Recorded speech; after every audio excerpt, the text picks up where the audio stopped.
సంస్కృతి సంపద YouTube channel తరపున అందరికీ స్వాగతం. మనము ఈరోజు సాహిత్య గోష్ఠిలో రెండవ గోష్ఠి నడుపుకుంటున్నాం. దీనికి ఒక ప్రత్యేకత ఉన్నది. జాతీయ రైతు దినోత్సవం డిసెంబర్ 23వ తారీఖున ఉంది. దాన్ని సందర్భంగా తీసుకొని మనం సాహిత్యంలో వ్యవసాయానికి రైతుకి ఎలాగా మన సాహిత్య సృష్టి ఉన్నదో, ఆ సాహిత్యంలో కూడా కథలు ఎలాగున్నాయి, నవలలో ఎలా ఉన్నాయి, అట్లాగే పద్య రచనలు ఎలా ఉంది అని మనం సాహిత్య దృష్టిలో ఆ సందర్భాన్ని పురస్కరించుకొని మనం ఇవాళ గోష్ఠి నడుపుతున్నాం. మరి ఇది అంటే ప్రాచీన కవిత్వంలో ఎలాంటివి సందర్భానుసారంగా ఎక్కడైనా ప్రస్తావించినా మనకు ప్రత్యేకంగా అనేది ఆధునిక యుగంలోనే జనరల్ గా ఇట్లాంటి ప్రత్యేక సందర్భాలు, ప్రత్యేక విషయాల మీద కవిత్వాలు వచ్చాయి. కాబట్టి ఇప్పుడు మనం ఈ రైతు ఉద్యమం, రైతు దినోత్సవం సందర్భంగా నడుపుకుంటున్న ఈ గోష్ఠికి మరి డాక్టర్ రావి రంగారావు గారు అధ్యక్షత వహిస్తారు. వారు దీన్ని వారి చేతిలోకి తీసుకొని నిర్వహించవలసిందిగా కోరుతున్నాను. నమస్తే. ఆచార్య డాక్టర్ రావి రంగారావు గారికి స్వాగతం. వెంకటేశ్వర్లు గారికి ఈ కార్యక్రమంలో వక్తలుగా పాలు పంచుకుంటున్నటువంటి కొండ్రెడ్డి వెంకటేశ్వర రెడ్డి గారికి, మంచికంటి వెంకటేశ్వర రెడ్డి గారికి, ఆదినారాయణ గారికి ముందుగా నమస్కారాలు. అతిథుల్ని పరిచయం చేయటానికి విచ్చేసిన పింగళి భాగ్యలక్ష్మి గారికి, ఇంకా ఈ కార్యక్రమంలో పరిశీలించడానికి విచ్చేసినటువంటి మిత్రులు తుమ్మల సాంబశివరావు గారు, తరువాత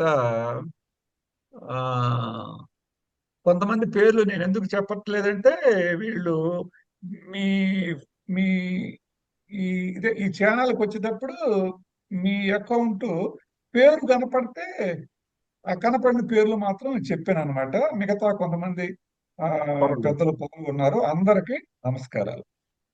రైతు మరి దేశానికి రెండు కళ్ళు అన్నారు, సైనికులు, సైనికులు.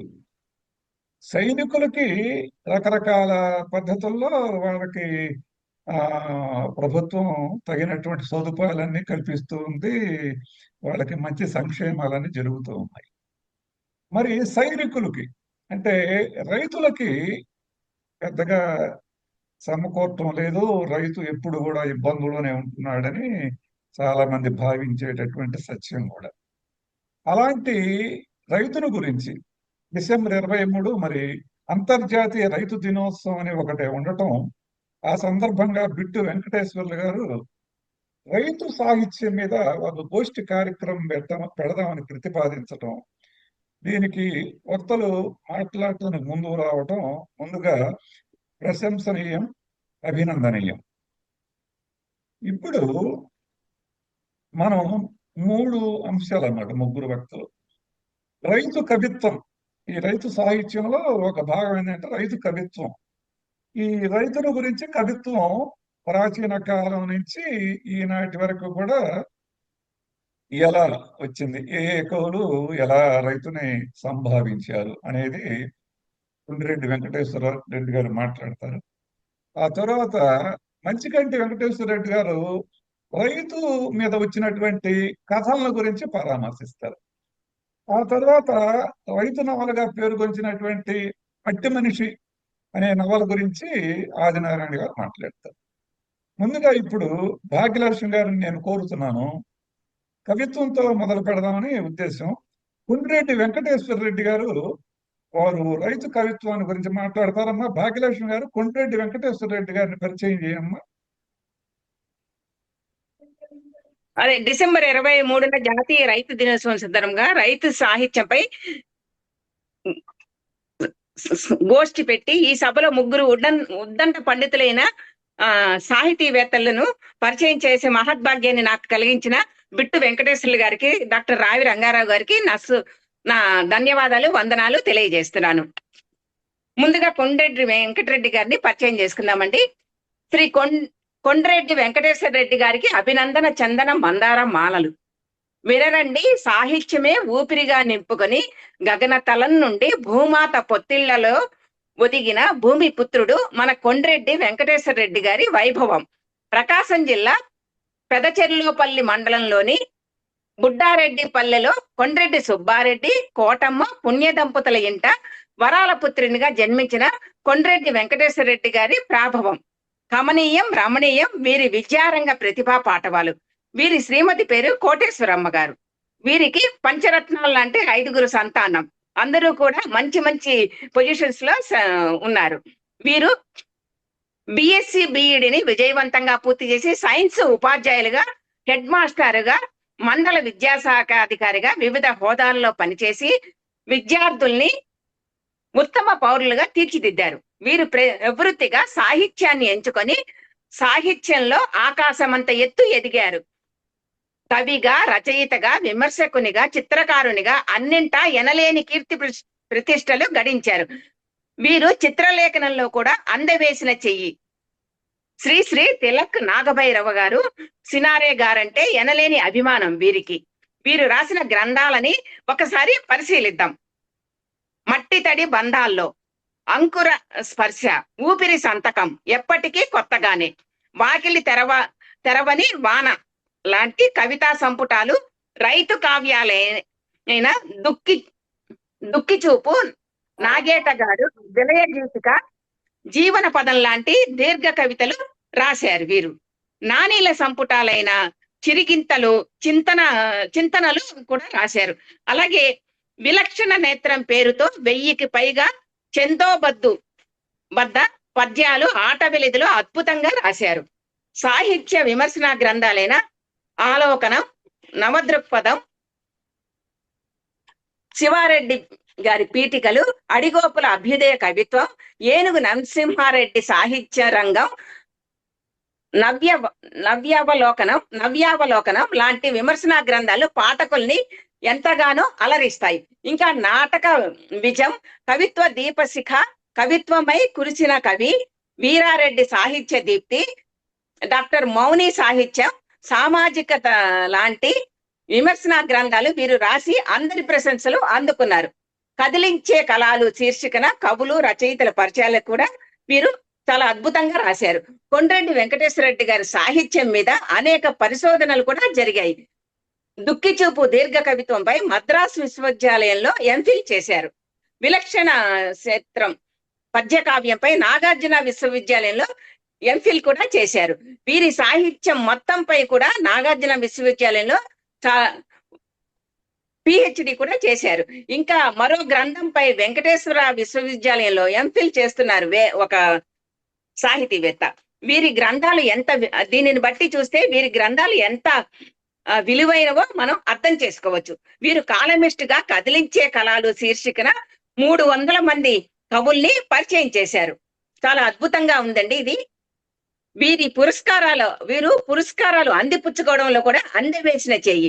ఒంగోలు రాజరాజేశ్వరి పురస్కారం, రమ్య సాహితీ సమితి పెనుగొండ వారి పురస్కారం, విష్ణుభట్ల ఫౌండేషన్ వారి పురస్కారం, శరత్ సాహిత్య సంస్థ కరీంనగర్ వారి పురస్కారం, ఆటా వారి పురస్కారం, ఉగాది పురస్కారాలు, డాక్టర్ ఆవన్సన్ సోమసుందరం లిటరరీ పురస్కారం, పొట్టి శ్రీరాములు విశ్వవిద్యాలయం కీర్తి పురస్కారం, అద్దేపల్లి రామ్మోహన్ రావు గారి లిటరరీ పురస్కారం, మాడభూషి సాహితీ పురస్కారం లాంటి మరెన్నో పురస్కారాల్ని సొంతం చేసుకొని ఆ పురస్కారాలకే వన్నె తెచ్చారు.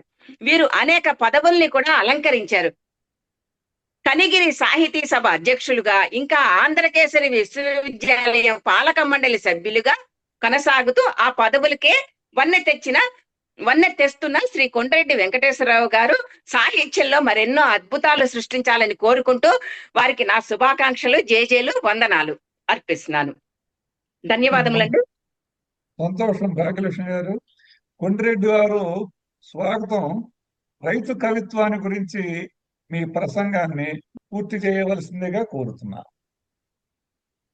ఈరోజు ఈ జూమ్ మీటింగ్కి నన్ను ఆహ్వానించినందుకు ముందు బిట్టు వెంకటేశ్వర్లు గారికి, అట్నే రావి రంగారావు గారికి, మిత్రులందరికీ నమస్కారం. ఈరోజు అధ్యక్ష వహించినటువంటి రావి రంగారావు గారికి ప్రత్యేక ధన్యవాదాలు తెలియజేస్తూ, నాతోటి ఈ సభలో పాల్గొంటున్నటువంటి జూమ్ మీటింగ్లో పాల్గొంటున్నటువంటి మంచికంటి వెంకటేశ్వర రెడ్డి గారికి, ఆదినారాయణ గారికి ప్రత్యేక ధన్యవాదాలు తెలియజేస్తూ, మరి మా శ్రోతల్ని మరొకసారి నా వందనాలు తెలియజేస్తూ, నేను రైతు కవిత్వంలో నేను రైతు కవిత్వాన్ని 3 భాగాలుగా విభజించాను. అంటే ఛందోబద్ధ పద్యంలో రైతు, అట్లాగే వచన కవిత్వంలో రైతు, అట్లాగే దీర్ఘ కవితల్లో రైతు అంటూ 3 భాగాలుగా వీటిని విభజించి రాయడం జరిగింది. కాబట్టి మనకిచ్చే టైం అరగంట కాబట్టి దీన్ని అన్నిటినీ సమన్వయపరుస్తూ నేను నా కవిత్వాన్ని ఈరోజు చెప్పేటటువంటి నా ఉపన్యాసాన్ని కొనసాగిస్తాను. రైతు కవిత్వము ఆధునిక కవుల్లో అమ్మను గూర్చి, అన్నదాతను గూర్చి రాయని కవులు అరుదుగానే ఉన్నారని చెప్పుకోవచ్చు. రైతు దుస్థితి స్వాతంత్ర్యానికి పూర్వము ఎలాగుందో నేటికే అలానే ఉంది. రైతు దేశానికి వెన్నెముక అంటూ కంటి తుడుపు మాటలతో మభ్యపెడుతూ రాజకీయ పాలకులు ఇవాళ రైతును విస్మరిస్తూనే ఉన్నారు. రైతు కష్టాలు కడగండ్లు రూపం మారుతున్నా రూపుమాపడం లేదు అనేది యథార్థం. వీరి బాధలు వ్యధలు క్రొంగొత్త శివురులెత్తుతూ సరికొత్త కోణాల్లో విస్తృతిస్తూనే ఉన్నాయి. కాబట్టి ఊపిరాడని అప్పుల బాధల్లో విస్తృతిస్తూ ఈ రైతుల యొక్క ఉసురు తీస్తున్నాయి. ఆత్మహత్య అయిపోతున్నారు రైతులు. కర్షక స్వేదాన్ని సృజించని కవులు ఛందోబద్ధమైన పద్యాలు గాను, కావ్యాలు గాను, వచన కవిత్వం గాను, దీర్ఘ కవితలు గాను చాలా మంది కవులు రాశారు. నేను పద్యాన్ని ఈ మూటిని కూడా సమన్వయపరుస్తూ కొద్దిగా అంటే అరగంటే టైం ఉంది కాబట్టి కొద్దిగా సృజిస్తూ నేను నా ప్రసంగాన్ని కొనసాగిస్తాను. పద్యంలో రైతు అంటే రైతు కావ్యాన్ని పేరెన్నికన్నటువంటి కవికోకిల దువ్వూరు రామిరెడ్డి గారు ఏమంటారంటే, ఆయన కృషివరుడు అనే బిరుదుంది. ఆయన ఏమన్నాడంటే, ఉండి తిన్నను లేక పస్తున్నగాని యాస చేయవు పరుల కష్టార్జితము ఆకలెత్తగా నీ పంచ కరుగునదితి తినక త్రావకపోయిన దినము లేదు అంటారు. అట్లాగే రైతుల యొక్క బాధలను చెబుతూ, తలతాకటులు పెట్టి ధనికుల దగ్గర పన్నుగై కొన్న రూపాయలప్పు కూలికి నాలికి కూటికింజాలక నాముగా కొన్న ధాన్యం మూటప్పు చిల్లర మల్లర చేబదులుగా తెచ్చి అక్కర గడిపిన అట్టియప్పు పండుగ పర్వాల బంధుల వాదుకై విందుకై సామానుగొన్న బజారుటప్పు వాయిదా మించి వచ్చిన వడ్డీ అప్పు పడతి సొమ్ముల కుదవకు పడ్డ అప్పు వేగ తీరిసి స్వాతంత్ర్య వీధియందు సంచరింపు మా నిశ్చింత సంతతంబు అంటాడు. అట్లాగే పల్నాడు కవి కన్నిగంటి వీరభద్రాచారి గారు ఏమంటారంటే పద్యంలో, గాదెలు బూజు పట్టెములు గర్రలు మూలను చేరే పాతరల్ పాదులు ప్రక్కలంజే అనేటువంటి మాట అంటాడనమాట. అట్లాగే వానమామలే జగన్నాథాచార్యులు గారు రైతు రామాయణం అనేది రాశాడు. దానిలో వారు ఏమైనా ప్రస్తావించారంటే, దున్నిన వానిదే పొలము దున్నని వానిదే తత్ఫలము అన్నాడు. దున్నిన వానిదే పొలము దున్నని వానిదే తత్ఫలము నెట్లన్నటికైన తప్పదది ఏలికయా మన రైతు రాముడు ఎన్నట్టి తండ్రి కూలెన్నయే వానికెల్లప్పుడు అండయు దండయు మేనికండయు అంటాడు. కూలోడే కానీ అండ, మిగిలినటువంటి వాళ్ళు ఎవరో కూడా అండ కాదు నాయన అని చెప్పేసి అన్నాడు అనమాట.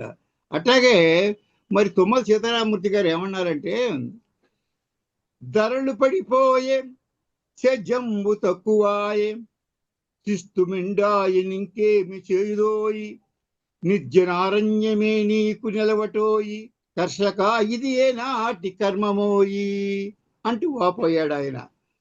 అట్లాగే గుర్రం జాషువా గారు ఏమన్నారంటే పద్యంలో, అన్నమో రామచంద్రాయంచు నల్లాడి పరదేశములకేగి బ్రతుకువారు, ఎకరమొక్కటికి మానిక గింజరాలక హరి హరియని అంగలార్చువారు, పన్నుగట్టుట ఇట్లు వాకిళ్ళు జగనమ్మి పై మీద బట్టతో మసలువారు, చుంకుబట్టిన కంకి సురికి వర్షములేక ఎండిపోవగ చూసి ఏడ్చువారు, నీకు దాపునున్నారు నిశ్చయముగా నిన్ను కన్నార వీక్షించి నిబ్బరించి సంతసించిరి నీకు నిత్యలును పూజ జరుగు నాగార్జున సాగరంబు. నాగార్జున సాగర్ వచ్చే సందర్భంలో ఈ రైతు కష్టాలు తీరుతాయనేటటువంటి ఆశావాహకమైనటువంటి భావాన్ని ఆయన వ్యక్తపరిచారనమాట. అట్లాగే మరి ఈ సాగు శుద్ధులు అనేటటువంటి ప్యారడీ రాస్తూ సోమయాజులు సంగమేశ్వర శర్మ గారు ఒక మాట అంటాడు, అక్కరకు రాని ఎప్పును మురక్కిన మొరమీయని దొరను, ముక్కిన వ్యక్తులు మొక్కియు సేపని మొదవును క్రక్కుర విడవంగ వలయు గదురా సుమతి, గదురా రైత అంటాడు సుమతి బదులు. ఇప్పుడు అట్లాగే నేను విలక్షణేతరమైన పద్యాలలో కొన్ని పద్యాలని రైతు మీద రాశాను. వాటిల్లో 1-2 మచ్చులు చేస్తాను. రైతు మట్టి గరిసె బూతల మందున ఘాటు షరతులు పెద్ద గండమాయే, అంప చెయ్య బతుకు ఆంధ్రాలు రైతన్న విమల దివ్యాస వెంకటేశ, రైతు కూలి బాదరవంత తలుపని రాజకీయులేల రాజ్యమందు, కొమ్మలిక్కి ఊగు కోతుల మాదిరి విమల దివ్యాస వెంకటేశ, అన్నదాతకేల ఆత్మహత్యల రాత, కపట వర్తకులకు కలిమి రాత, రాతలన్నీయు మన నేతలే రాసిరి విమల దివ్యాస వెంకటేశ అంటూ నేను కొన్ని పద్యాలను రాయడం జరిగిందనమాట. అట్లాగే వచన కవిత్వంలో రైతును ఏ విధంగా మరి ప్రశ్నించారో శ్రీశ్రీ గారితో మొదలెడదాం. పొలాలనన్నీ హలాల దున్ని ఇలా తలములో హేమం పిండగ జగానికంతా సౌఖ్యం నిండగ విరామం వెరుగని పరిశ్రమించే బలం దరిత్రికి బలికావించే కర్షక వీరుల కాయము నిండా కాలువ గట్టే కర్మజలానికి ధర్మజలానికి కర్మజలానికి ఖరీదు లేదో అన్నాడు ఆయన మహానుభావుడు. కార్మిక లోకపు కళ్యాణానికి శ్రామిక లోకపు సౌభాగ్యానికి సమర్చనంగా అంటూ త్రిలోకాలలో కూడా కర్మ వీరులకు నిత్యం మంగళము నిర్దేశిస్తూ స్వస్తి వాక్యాలు పలికినటువంటి మహానుభావుడు ఆయన అన్నమాట. అట్లాగే ఇప్పుడు ఈయన మన శివారెడ్డి గారు వచన కవిత్వంలో ఏమన్నాడంటే, 4 సిరుగులు పడండి నా తనువంతా మండూక బాల చేసి, ఆకాశం కేసి మోరెత్తి ప్రార్థిస్తూ నా చేతుల్ని కవిళ్ళుగా మార్చి ఇంటింటికి తిరిగి జలోత్సవ అర్చనాన్ని చేస్తాను అని చెప్పేసి అన్నాడు అనమాట. అట్లాగే పాపినేని శివశంకర్ గారు ఏమన్నారంటే ఆయన వచన కవిత్వంలో, పురుగును చంపలేని మందులు రైతు ప్రాణము తీయగలిగినప్పుడు మందుల్లో కల్తీ లేదని రాబందులు ప్రకటిస్తాయి, రైతు ఆత్మహత్యై కూలిన వేళ నేరం ప్రకృతిదని సింహాసనం తేల్చేస్తుంది అన్నాడు. అంటే రైతులు చనిపోవడానికి కారణం కూడా ఇది కూడా మరి నేరం ప్రకృతిదే కానీ మాదేం కాదని చెప్పేసేది ఈ దులుపుకునేటటువంటి మాటలు చెప్పారన్నమాట. అట్లాగే మరి ఈ విధంగా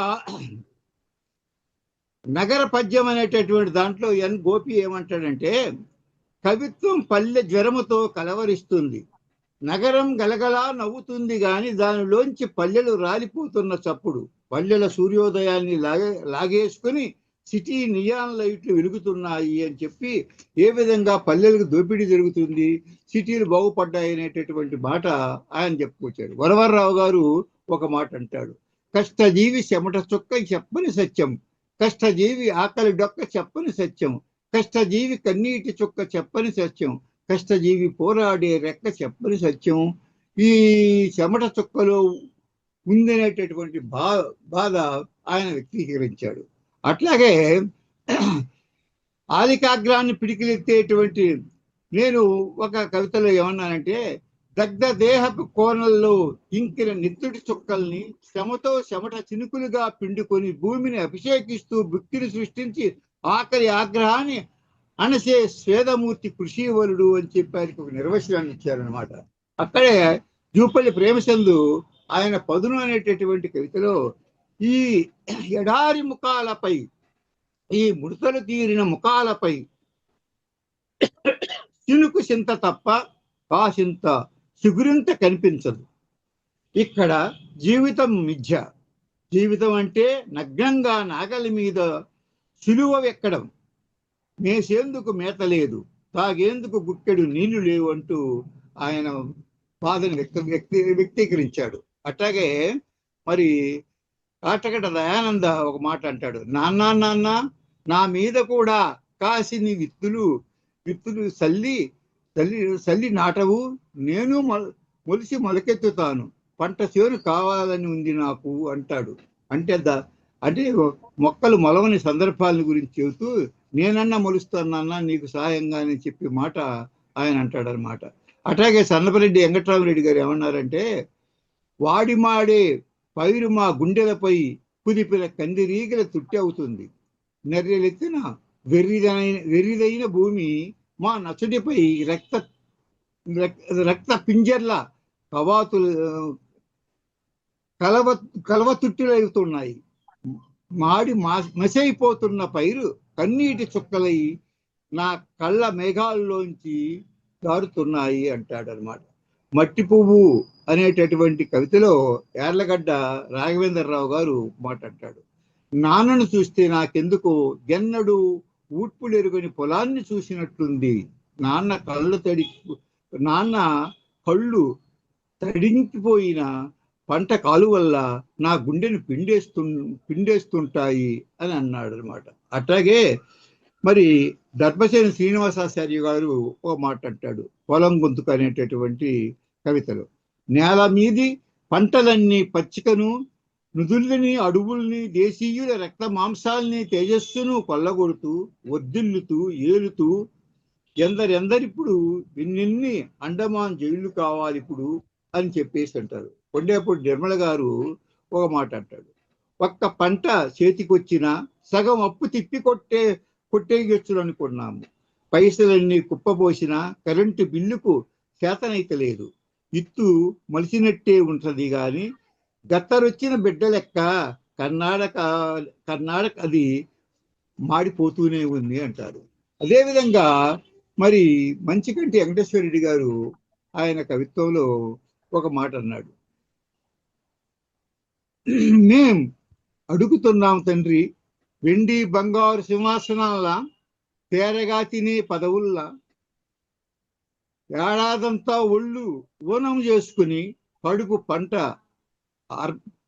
మంట ఆర్పడానికి కన్నీళ్లు దిగమింగి కాసిన సాగునీళ్లు అర్జీలవుతుంటాము తండ్రి అని చెప్పి దీనంగా ప్రభుత్వానికి విన్నవించుకుంటాడు వెంకటేశ్వర రెడ్డి. అట్లాగే అద్దెపల్లి రామ్మోహన్ రావు గారు మట్టి ఊపిరినటువంటి కవితలో ఒక మాట అంటాడు, వ్యవసాయం మార్చే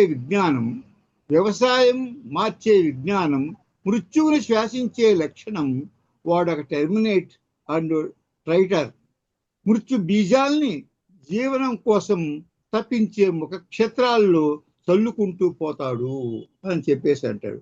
అట్లాగే శ్రీరామకృష్ణ సాగర్ ఒక మాట అన్నాడు, ఇంద్రధనస్సుల్లా వంగిన వెన్నెముకతోడుగా మాకిప్పుడు కొత్తదనం పురిట్లో కాదు మంత్రసాని చేతుల్లో ఉంది అన్నాడు. వీరం సుందర్రావు గారు బతుకు చెట్టుకు నాన్న తల్లి వేరు అనే మాటల్లో పంట చేలో సూర్యుడై ఉదయించే నాన్న లోకం ఉంగరములో చెమట ముత్యమై మెరుస్తాడు, నల్ల రేగల్ల నొసటి నాగేటి సాలలో నాన్న అన్నం ముద్దై మొలకెత్తుతాడు అని చెప్పి అన్నారు.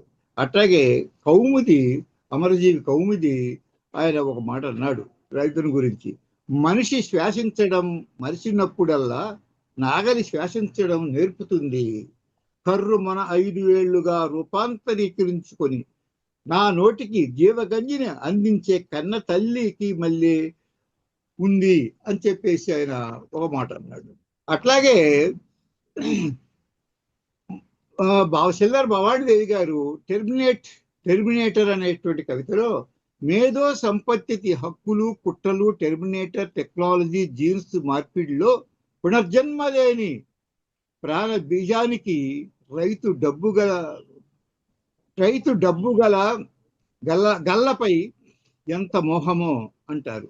అట్లాగే శివసాగర్ గారు పల్లెటూరి పేద రైత అనే పాటలో చెమట ఓడ్చి పంట తీస్తే దొరల గరిసెల బందీ అయ్యే, ఆ బందికాన పొగలగొట్టన్నా, ఆ తిండి గింజలు వెలికి తీయన్నా అని ఆయన విప్లవ గీతాన్ని వినిపించారనమాట. అదేవిధంగా మరి అంటే బిక్కి కృష్ణ గారు ఆయనకు వచ్చిన కవిత్వంలో ఏమన్నాడంటే, నాగలి కలాన్ని చేతుల్లో పట్టుకొని చెమట చుక్కల్ని శిరా చుక్కలుగా మార్చి బీడు భూముల్ని తొలికాగితాలపై పచ్చని కావ్యాలను రాసిన మహాకవి నీవు రైతన్నా అని చెప్పేసి ఆయన వ్యక్తీకరించారు. అట్లాగే అడిగోపుల వెంకటరత్నము ఆయన కీర్తిశేషులు పేగు తెంచుకు పుట్టింది ఓ బిడ్డ, పొలములో నాటిన పైరు ఓ బిడ్డ, నాన్నకి ఇద్దరు బిడ్డలే, మెలకువలకు ఆయన మేలుకొలుపు, దుప్పిటెద్దు మంచాన పడితే నాన్న వైద్యుడై చేసిన సపర్యలకు ఎద్దు కన్నీరు కార్చింది. అంటే జాలి ఎద్దుల కన్నా ఉంది కానీ ఇంత పనిచేస్తున్నటువంటి రైతులకు మీద ప్రభుత్వాలకు జాలే లేదనేటువంటి భావన ఇందులో వ్యక్తీకరించాడు. అట్లాగే కంగారు మోహన్ ఒక కవితలో ఎరువులకు పురుగు మందులకు పెట్టుబడి లేకపోతే ఆలి తాలైనా అమ్ముతాడు కానీ వ్యవసాయములో నిష్క్రమించడు, పండకపోతే ఏ ఉరికొయ్యకు పరుగు తీస్తాడు, క్షేమంతో అల్లాడిన సంక్షేమం పట్టని ప్రభుత్వాలకు ఆత్మహత్యతో జవాబిస్తాడు అంటూ రైతు దీనావస్థను ఆయన వ్యక్తీకరించాడు. ఆత్మహత్య అయిపోతాడు కానీ తిరుగుబాటు చేయడం కానీ మరి ప్రభుత్వాల మీద ఆయన కన్నెర్ర చేయడం కానీ చూడము అని చెప్పేసేటువంటి బాధ ఆయన వ్యక్తీకరించాడు. అట్లాగే ఎన్ ఈశ్వరరెడ్డి అసిస్టెంట్ ప్రొఫెసర్ యోగియమని విశ్వవిద్యాలయంలో పనిచేస్తున్నటువంటి ఆయన ఒక కవితలో అంటాడు, నా నేల తల్లిని ఏ నిప్పుల బైరాగికి పించాడో, మంట ఉలితో బట్టి దేహాన్ని నెర్రెలుగా చెప్పుకొని పైరు బిడ్డను నిమరలేని మొండి చెయ్యగా మిగిలిపోయింది అంటూ వ్యక్తీకరిస్తారు. అట్లాగే అన్నదాత ఆవేదన రూపంలో ఎన్నో ఇట్లాంటి కవితలు వెలవడం జరిగింది. అట్లాగే కొన్ని దీర్ఘ కవితల్లో చాలా మంది ఈ రైతుల గురించి ఒక దీర్ఘ కవితలే రాసి పారేశారు. దీనిలో నా దేశం నా ప్రజలు అనేటటువంటి దాంట్లో మన గుంటూరు శేషేంద్ర శర్మ గారు ఓ మాట అంటాడు, నాగలి నా చేతికి నాగుబోమైంది, పొలం పనులు నా కాళ్ళకి సంకెళ్ళుగా మారాయి, ఒక ఒంటరి చెట్టు కార్చిన కన్నీటి బొట్టులా నేల దున్నుతున్నాడొకడు, రాతి నేలలోంచి జీవధాతు పిండుతున్న వీరుడు అంటూ రైతులు వర్ణిస్తూ, రండి పాతి పెట్టిన ఉషస్సును బయటకు తీద్దాం, నాగాళ్ళు భుజాన వేసుకు రండి అనేటటువంటి మాట అంటాడనమాట. అట్లాగే మరి కొయ్యగుర్రము అనేటటువంటి దీర్ఘ కవితలో మన నగ్నముని గారు బక్కటెద్దులు వెంటరాగా నాగలి భుజాన వేసుకొని పొలం వెళ్ళే ప్రతి రైతు నాకు సిలువ మోస్తున్న జీసస్ లా కనిపిస్తాడు అనేటువంటి భావన వ్యక్తీకరించాడు. అట్లాగే ఇక్కడ vascodigama.com అనేటటువంటి దీర్ఘ కవితలో జూగంటి జగన్నాథం గారు ఏమన్నారంటే, రండి ఇండియా తమకు శిరస్సు వంచి స్వాగతం పలుకుతుంది, రైతు వెన్నెముకల్ని ఏర్చి కూర్చి విమానం దిగడానికి మెట్లుగా తీర్చిదిద్దాము, ప్రపంచీకరణ జిలుగు ముంగిట్లో తొలి అడుగు మీదేనని చెప్పేసి ఏ విధంగా మనం మరి ఇతర దేశస్తులను ఆహ్వానిస్తున్నాము ఇక్కడ పరిశ్రమలు పెట్టుకోవడానికి, కాకపోతే ఇక్కడ కార్పొరేట్ వ్యవసాయం చేయడానికి అనేటటువంటి భావన ఇందులో వ్యక్తీకరించారనమాట. తుంకిరెడ్డి నారాయణ రెడ్డి గారు గాలి అనేటువంటి దీర్ఘ కవితలో ఒక మాట అంటాడు, మట్టిని నమ్మనోడు ఇప్పుడు మిలియనీర్ అంట, మట్టిని నమ్మినోడు కాదు, నమ్మనోడు ఇప్పుడు మిలియనీర్ అంట, కర్రు మాయ, కాడి మాయ, ఎరువు మాయ, తలుపు మాయ. భూమి బ్లాంక్ చెక్, నీళ్లు విలువలను రాస్తాయి అన్నారు. అదేవిధంగా నేను ఒక దీర్ఘ కవితలో ఏమన్నానంటే, దిక్కుచూపనే దీర్ఘ కవితలో, కర్షకుని గుండెల్లో కరువు కొరివై కాలుస్తూ, నకలకలాడే కడుపుల్లో నాగళ్ళు దాచుకొని, కళ్ళల్లో ముళ్ళ తుమ్మలు మొలిపించుకొని, ముంగారు పంటబోయి అప్పుల కప్పల బెకబెకలతో జీవితం. కిన్నుడైన కర్షకుని వీడు కాడై పిలుస్తుంది, బతుకు మోడై చూస్తుంది. మోడే తోడైన ఓ గువ్వ పల్లెకేసి చూస్తూ జ్ఞాపకాల్లో ముడుక్కుని మూలుగుతుంది. ఈ విధంగా రైతులు ఎన్ని కష్టాలు వచ్చినప్పుడు కూడా రైతు యొక్క జీవన విధానం ఏ విధంగా ఉంటుందయ్యా అంటే, దేహమంతా మట్టి మరకలు అలంకరణలు అనుకున్నారే కాని మనసుపై మరక పడనేని వారు, ఒంటి పూట కూడు ఒక్క పొద్దులనుకున్నారే కాని మనసు సంపుకొని మాధా కవలం మనలేని వారు, దుత్తలో కలిపిన సద్ది బువ్వనే దోసిలించారే కాని పొగలెల్లె కాపిటీలకై నిగా పెట్టని వారు, రుణం మరణమై కౌగిలించుకున్న కడుపు పంట కొల్లేటి కొంగలై వలస వెళ్ళినా నొసటి రాతంటునుదురు సిట్లించారే కాని నోరెత్తి ఒక్కరిని దూషించని వారు అంటని రైతు యొక్క ఓర్పు ఏ విధంగా కొనసాగుతుంది అనేటటువంటి మాట చెప్తూ, ఈనాడు నాగలి సూపుకు అంధకారం ఆవహించింది, నోళ్లు కొట్టే బిల్లులు నోరెత్తని శాసనకర్తలు ఏలికలే ప్రజాస్వామ్యాన్ని పీలికలు చేస్తూ జనజీవనంపై సాగు సంతకం చేస్తున్నారు అని చెప్పి కూడా అన్నాను అందులోనే. అట్లాగే రాజపాల చంద్రశేఖర్ రెడ్డి గారు హోలీ అనేటటువంటి ఒక దీర్ఘ కవిత కావ్యాన్ని రాశారు. దానిలో దేశానికి వెన్నెముక అనే కుచ్చుటోపి పెట్టి అప్పుల ఊబిలో దున్నను చేసింది, తన ఉత్పత్తికి విలువ కట్టమనలేని మూగను చేసింది, చెట్టంత మనిషిని రక్తం పిండి దిగులు గువ్వగా చేసి కష్టాల గూట్లోకి నెట్టివేసింది. నాగలి విరిగిపోయింది, పడత పుచ్చిపోయింది, కర్రు సులుం పట్టింది, జీతగాళ్ళు వలస పక్షులయ్యారు, పని బాటలు పలుసబడిపోయాయి, రైతు రౌతు మెత్తబడిపోయాడు అని చెప్పేసి రౌడి యొక్క దుస్థితిని ఆయన వ్యక్తీకరించాడు. అట్లాగే మరి ముంపు అనేటటువంటి దానిలో విద్యాసాగర్ గారు ఒక మాట అంటాడు, వ్యాపార పంట వామనుడి మూడో పాదమై బతుకుల్ని మింగింది, వస్తు వ్యామోహము రూపాయి బిళ్ళను చేసి ఎగరేసింది, ఇప్పుడు బతుకంటే నన్ను నేను కోల్పోయిన తనమే అనే మాట అంటాడు అనమాట. అట్టేకల్లా అద్దెపల్లి ప్రభు మరి రామ్మోహన్ గారు అబ్బాయి ఈ ఒక మాట అన్నాడు ఆయన దీర్ఘ కవితలు, పొలాల మీద విషాల్ని జిమ్మి బస్తాల కొద్దీ ధాన్యాల్ని ఎకరాల కొద్దీ పొలాల్ని పంటి కింద నొక్కి పెట్టి కత్తుల్లా పెరిగిన మీసాల మీద ప్రకృతి శవాల్ని ఊరేగిస్తున్నారు ప్రభుత్వం అని చెప్పేసి మాట అన్నాడు. మా ఊరు మొలకెత్తిందనేటటువంటి దీర్ఘ కవితలో హనుమారెడ్డి గారు కీర్తిశేషులు ఒక మాట అన్నాడు, ప్రభుత్వాల బానిస ప్రణాళికల్లో సగటు ఆంధ్రుడెక్కడ, రాజకీయ రణం అధికార గణం ప్రజల్ని యాచకులు చేశాయి, మన చేలు మన పైరు పండడానికి మన పాడి మనం తాగడానికి మధ్యలో ప్రభుత్వాలు ప్రపంచాలు ఎందుకని అని చెప్పి ప్రశ్నిస్తాడు ఆయన. అదేవిధంగా ముద్రబల్ల అనేటటువంటి దాంట్లో దేవదానరాజు గారు ఒక మాట అంటాడు ఆయన దీర్ఘ కవితలు, ఋతువు మారుతున్నప్పుడల్లా ఆశల నిచ్చెనలెక్కి డామ్మని పడిపోతూ వరుస జోదాల్లో ఓడిపోతున్నప్పుడు నేల దగా చేసినట్లు నమ్మకాలు ఒమ్మైనట్లు నన్ను గుబాలించుకోలేక ఎవరికి అక్కర్లేని వాడిగా అసహనపు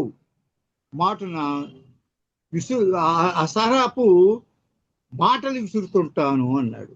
అట్లాగే జలప్రస్థానం దీర్ఘ కవితలో కేవి రామానాయుడు గారు ఏమన్నారంటే, నీటి కోసం పారిపట్టు యుద్ధాలు, ఖాళీ అవుతున్న ఊళ్ళు, కదిలిపోతున్న జనం, దారి తప్పుతున్న ఋతుపవనాలు, దారి తెలియని జనం, నోళ్లు తెరిసిన పొలాలు, మూలపడ్డ హలాలు, వలసపోతున్న పక్షులు, నక్కి తిరుగుతున్న నీతి, పెరుగుతున్న ఆధిపత్యాలు, జరుగుతున్న జలయుద్ధాలు, ఈ జలయుద్ధాలకు కారణాలు ఇవి అయ్యా అనేటటువంటి మాట అన్నాడు.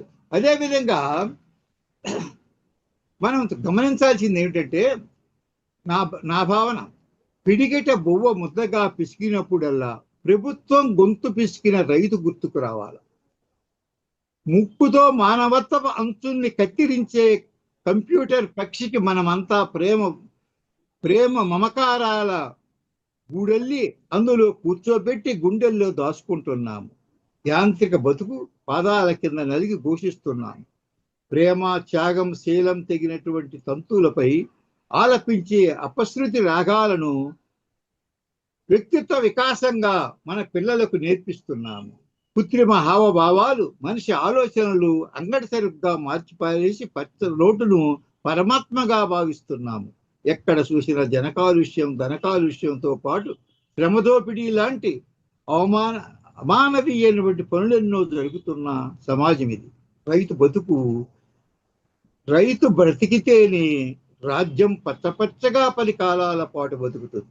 రైతు లేని రాజ్యం దీపము లేని గూడు లాంటిది. ఏది ఏమైనా కవులు ఇంకా ఇంకా శ్రమించి వారిని అధ్యయనించి అవగాహించుకొని రైతు కవిత్వము ఇంకా ఇంకా రావాలనేటటువంటి కోరుకుంటూ ఈ అవకాశం కల్పించినటువంటి పెద్దలకు నమస్కారం తెలియజేస్తూ నేను నా ఉపన్యాసాన్ని విరమిస్తున్నాను. చాలా చక్కగా సమయపాలన చేశారు కొండ్రెడ్డి వారు.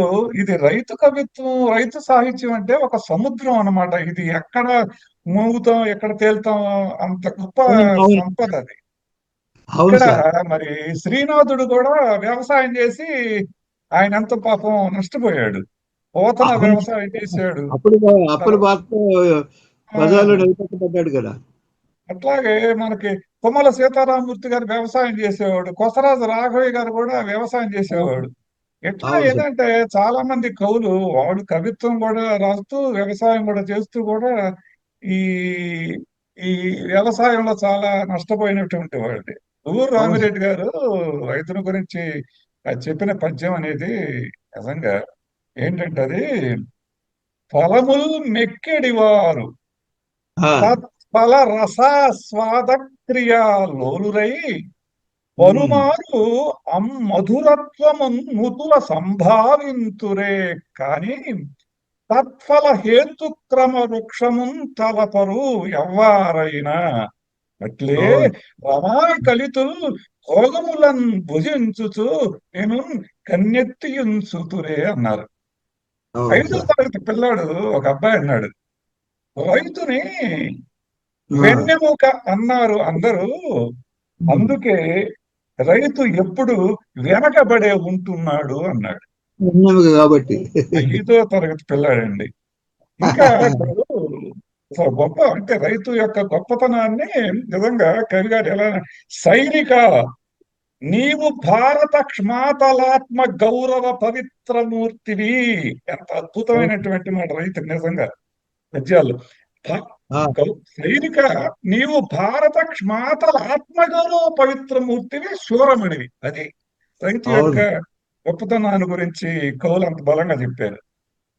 చాలా మంది ఇప్పుడు ఎండితే వరి, పండితే వరి, పండకపోతే ఉరి, దళారికి మాత్రం ఎప్పుడు సిరి అన్నారు. అంటే వ్యవసాయం మీద ఏంటంటే దోపిడీదారుడు మాత్రం నష్టం ఉండదు, పండించేటువంటి నష్టపోతున్నాడు అని చెప్తూ చాలా చక్కని రైతుల గురించి చెప్పారు. ఇంకో మాట కూడా, రాత్రి ఇంటికి వచ్చి పడుకుంటాడు కానీ మనసంతా తిరుగుతూనే ఉంటుంది పొలం మీద. రాత్రి ఇంటికొచ్చి పడుకుంటాడు గాని మనసంతా తిరుగుతూనే ఉంటుంది పొలం మీద. శ్రమ ప్రియుడైతే పంట ప్రేయసి అన్నాడు ఒక్కరి. ఇట్లా ఏంటంటే చాలా రైతుల గురించి అనంతమైనటువంటి కవిత్వం వచ్చింది.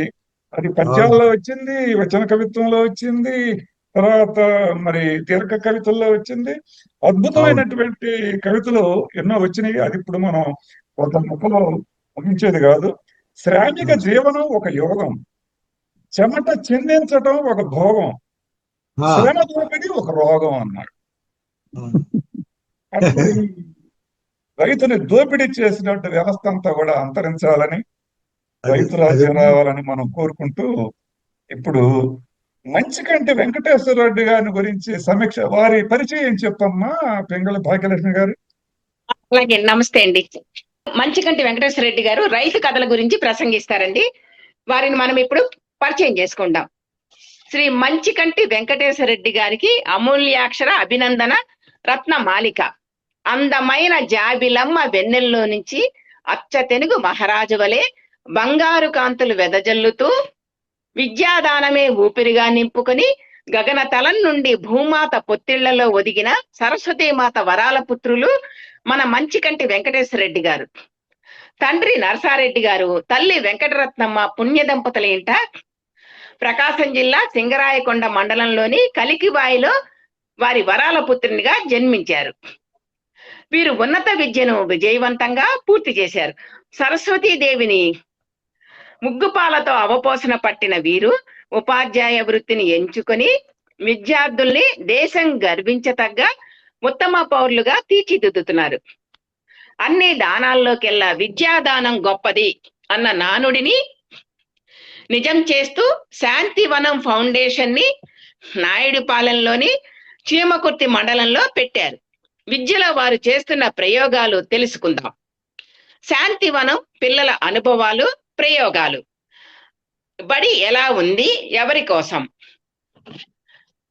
బడి మా మంచి బడి, బాబోయ్ చీపురు కట్టలు, మంచి కంటి పిల్లల కథలు, అమెరికాలో 6 నెలలు, అమెరికా కథలు లాంటివి వీరు ప్రయోగాలు చేశారు.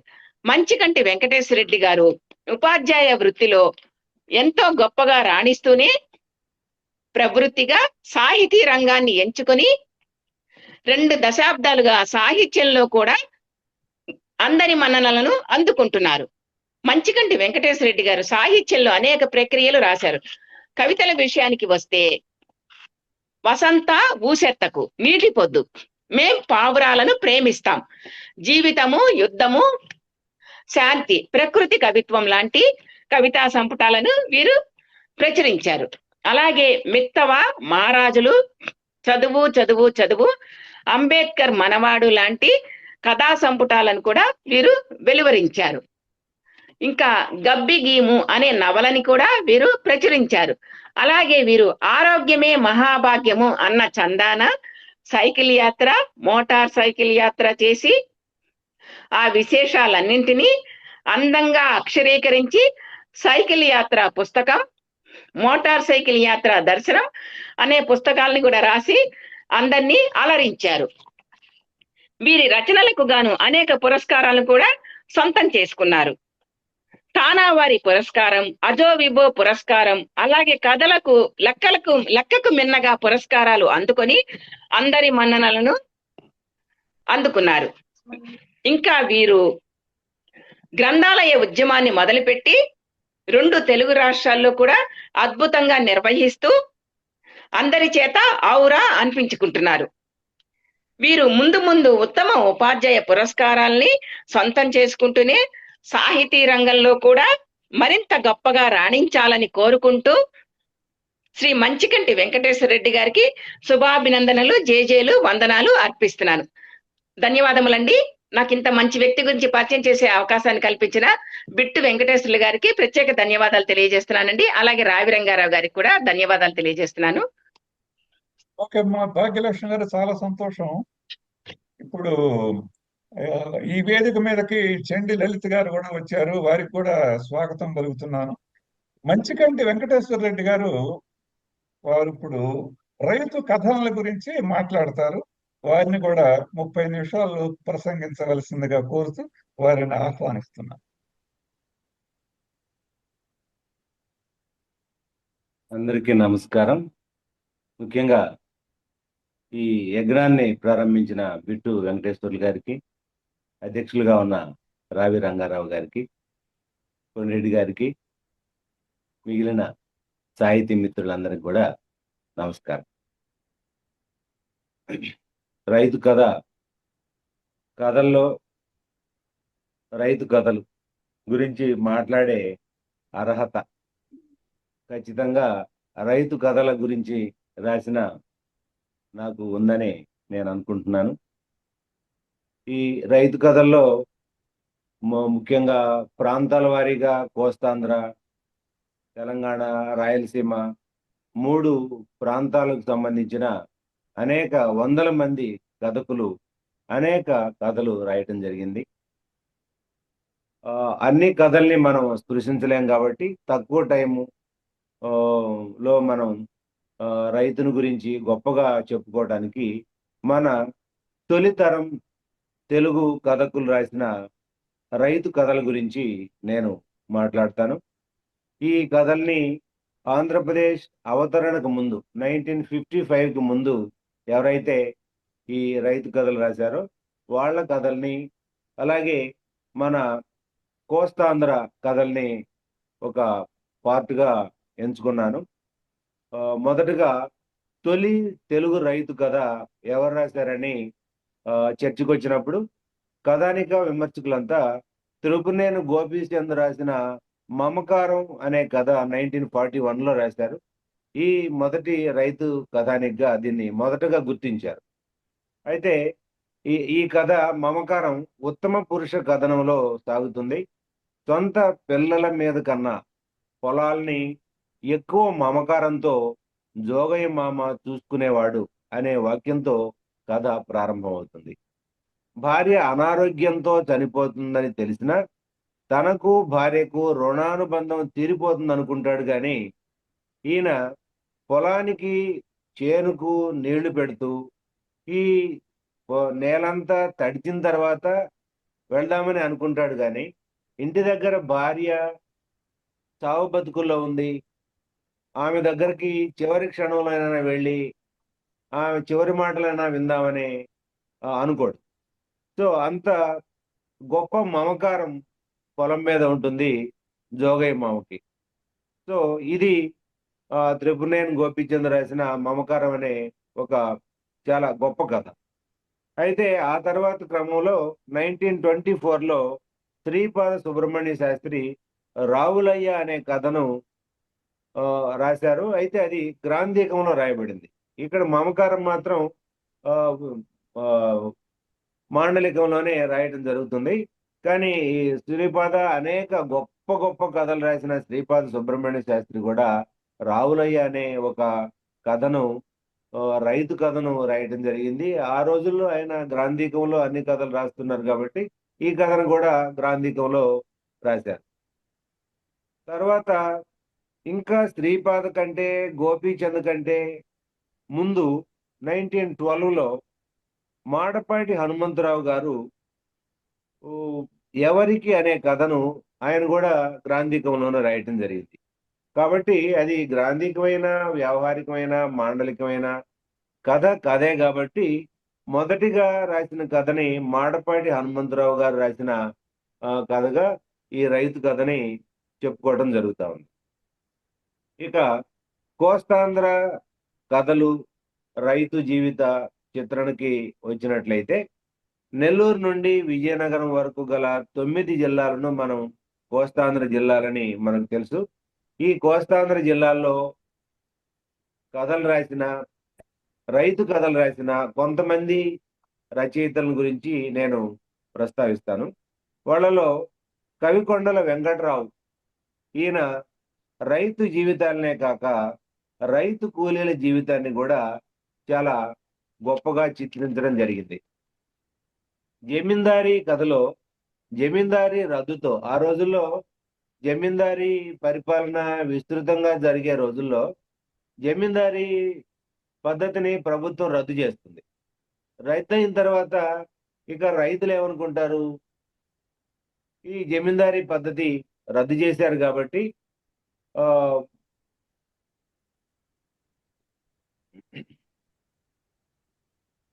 ఇక మనకి మంచి రోజులు వచ్చినాయి అని చెప్పి రైతులు అనుకుంటారు. అయితే ప్రభుత్వం పాలన ఎలా చేసినా సరే ఆ రోజుల్లో ఉండే భూస్వామ్య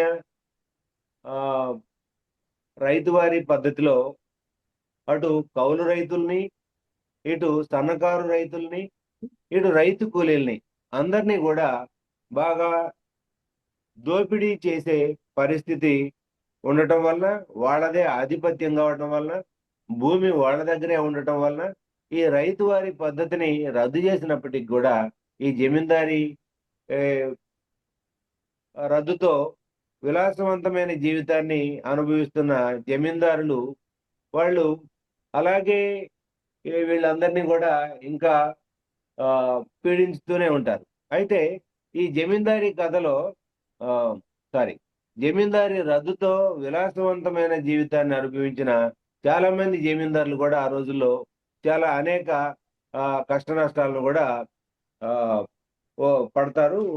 ఈ కథ వాళ్ళ జమీందారీ రద్దు తర్వాత వాళ్ళు ఎలా దయనీయమైన స్థితిలోకి వెళ్ళారనేది ఈ కథ చిత్రిస్తుంది.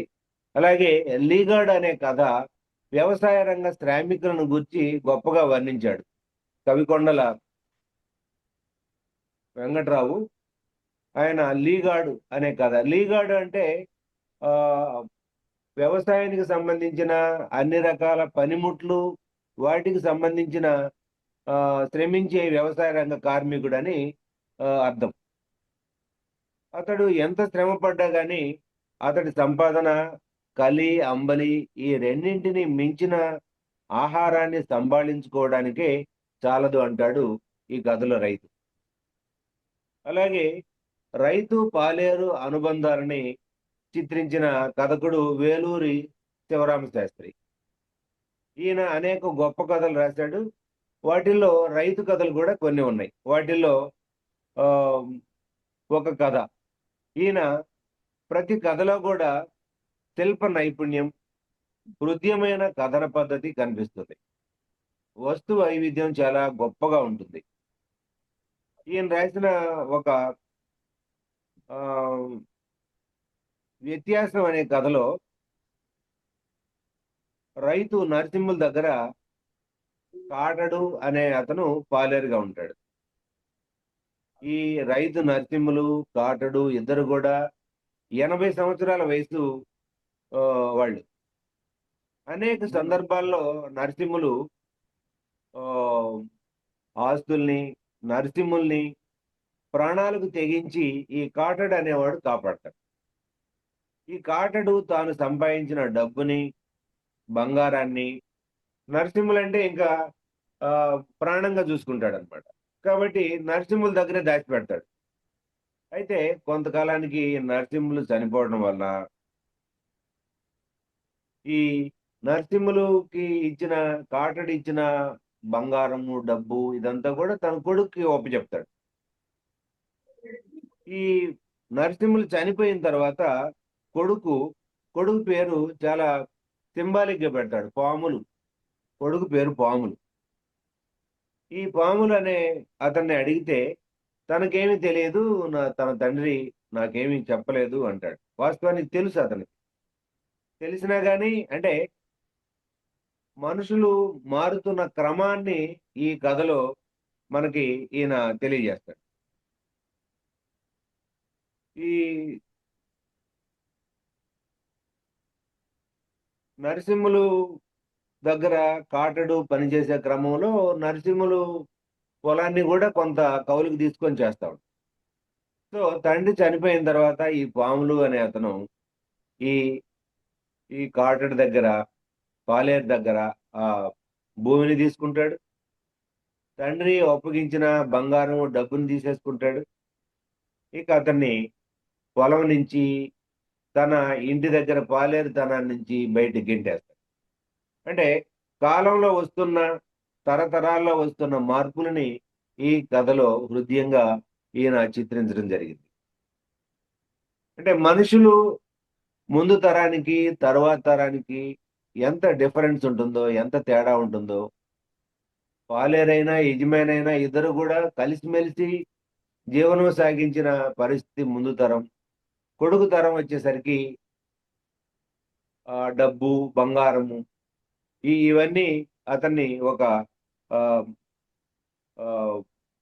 మనిషిలో ఉండే ఒక మానవ స్పర్శని పూర్తిగా అతను మర్చిపోయి తన తండ్రికి తన కుటుంబానికి ఎంతో కాలంగా నమ్మకమైన వ్యక్తిగా ఉన్న ఆ కాటడు అనే అతన్ని నిర్దాక్షిణ్యంగా బయటికి గెంటేస్తాడు.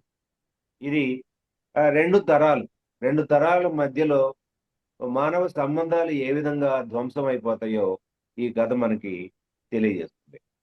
అలాగే మా గోఖలే కథలు చాలా గొప్ప కథలు. మాధవ పెద్ది గోపాలకృష్ణ గోఖలే, ఈయన రైతు కూలీల జీవిత చిత్రాల్ని, కష్టజీవుల మూగవేదనని చాలా ఆర్ద్రతతోటి కథలుగా తీర్చిదిద్దిన కథా రచయిత. గ్రామీణులు మాట్లాడుకునే యాసలో మూగజీవాలు, బల్లకట్టు పాపయ్య కథా సంపుటాలు వెలువరించారు. ఈయన ఆ, సినిమా దర్శకుడు, అలాగే మంచి చిత్రకారుడు కూడా. రైతు కూలీల జీవితాలని గొప్ప కళాఖండాలుగా మలిచిన ఈయన రత్తి కోక కట్టింది అనే ఒక కథ, ఆ కథని మాలపేటలో రత్తి అనే ఒక అమ్మాయి రజస్వలైన కొద్ది కాలానికి తొలిసారిగా ఎర్రచీర కట్టుకొని పొలానికి వెళ్తుంది. రైతు యువకుల కళ్ళన్నీ ఆ రత్తిపైనే ఉంటాయి. కూలీ నాలి చేసుకుని పొట్టపోసుకునే వాళ్ళ శీలాన్ని కొల్లగొట్టడం చాలా సులువనే రైతు యువకుల ఆలోచనకి అద్దం పట్టిన కథ ఇది.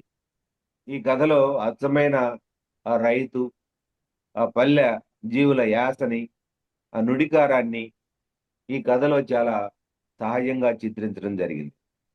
అలాగే బల్లకట్టు పాపయ్య మరో మంచి కథ. కృష్ణా కాలం మీద బల్లకట్టు నడిపే పాపయ్య జీవితంలో కష్ట సుఖాలను వాస్తవికత ఉట్టిపడేటట్లు రాసిన కథ ఇది.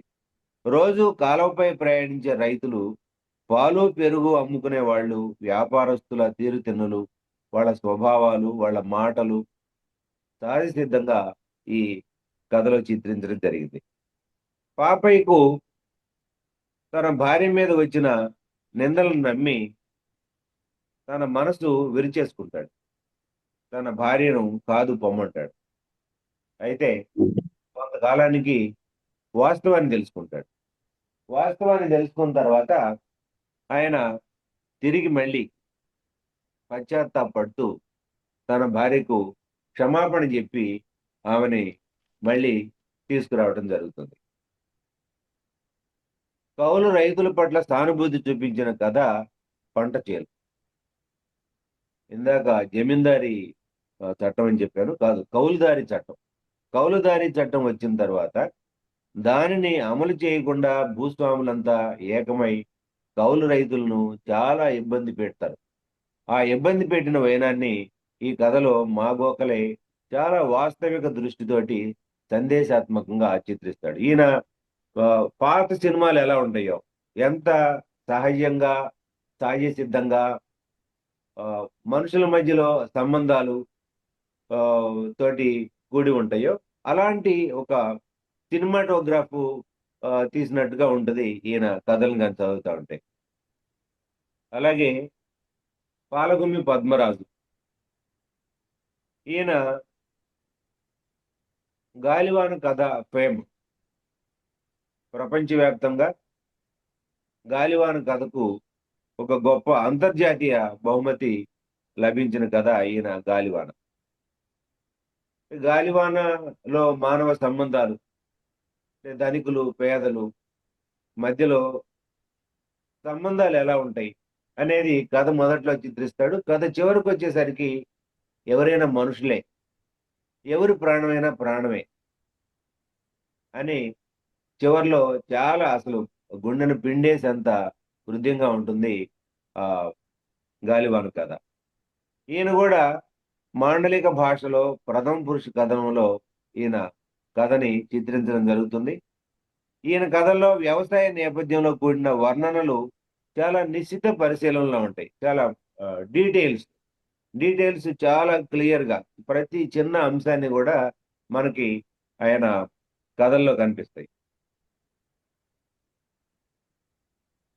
కరణం కనకయ్య వీరునామ అనే కథలో కరణాలు కుతంత్రాలు, ఆ రోజుల్లో కరణాలు, మున్సబ్లు, సర్పంచులు వీళ్ళు ముగ్గురు కలిసి గ్రామీణ జీవితాన్ని, గ్రామీణ నేపథ్యంలో ఉండే రైతుల జీవితాలతో చెలగాటం ఆడుకుంటారు. అంటే వీళ్ళు చెప్పిందే వేదం, వీళ్ళు చేసిందే న్యాయం. అలాంటి కరణం కరణికాల గురించి కరణం కనకయ్య వీరునామా కథలో కరణాల కుతంత్రాలన్నీ కూడా ఈయన చిత్రించడం జరిగింది. అలాగే కూలి జనం మాటల యాసల్లో వ్యక్తమయ్యే అనురాగాలు ఈయన కథల్లో కనిపిస్తాయి. తర్వాత అడవి బాపిరాజు. అడవి బాపిరాజు గారు బహుముఖ ప్రజ్ఞాశాలి.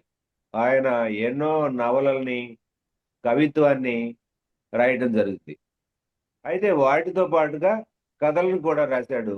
అనేక ఇతివృత్తాలతో బాపిరాజు గారు కథలు రాస్తే ఆ కథల్లో ఎక్కువగా ఆంధ్రదేశ చరిత్ర, ఆంధ్ర దేశానికి సంబంధించిన అనేక ప్రకృతి వర్ణనలు కూడా మనకు కథల పొడవునా కనిపిస్తాయి.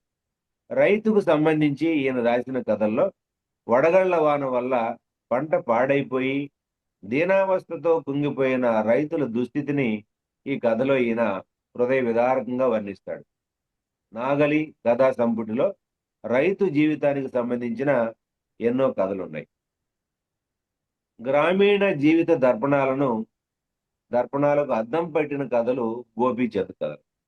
గోపీచంద్ సహజంగా రైతు కుటుంబం నుంచి రావడం జరిగింది. అందుకని రైతులకి పల్లెటూళ్ళలో ఉండే ఈ రైతులు కౌలు రైతులు, రైతు కూలీలు వీళ్ళందరికీ సంబంధించిన సమస్యలన్నీ కూడా ఈయనకి చాలా కర్తలమలకం.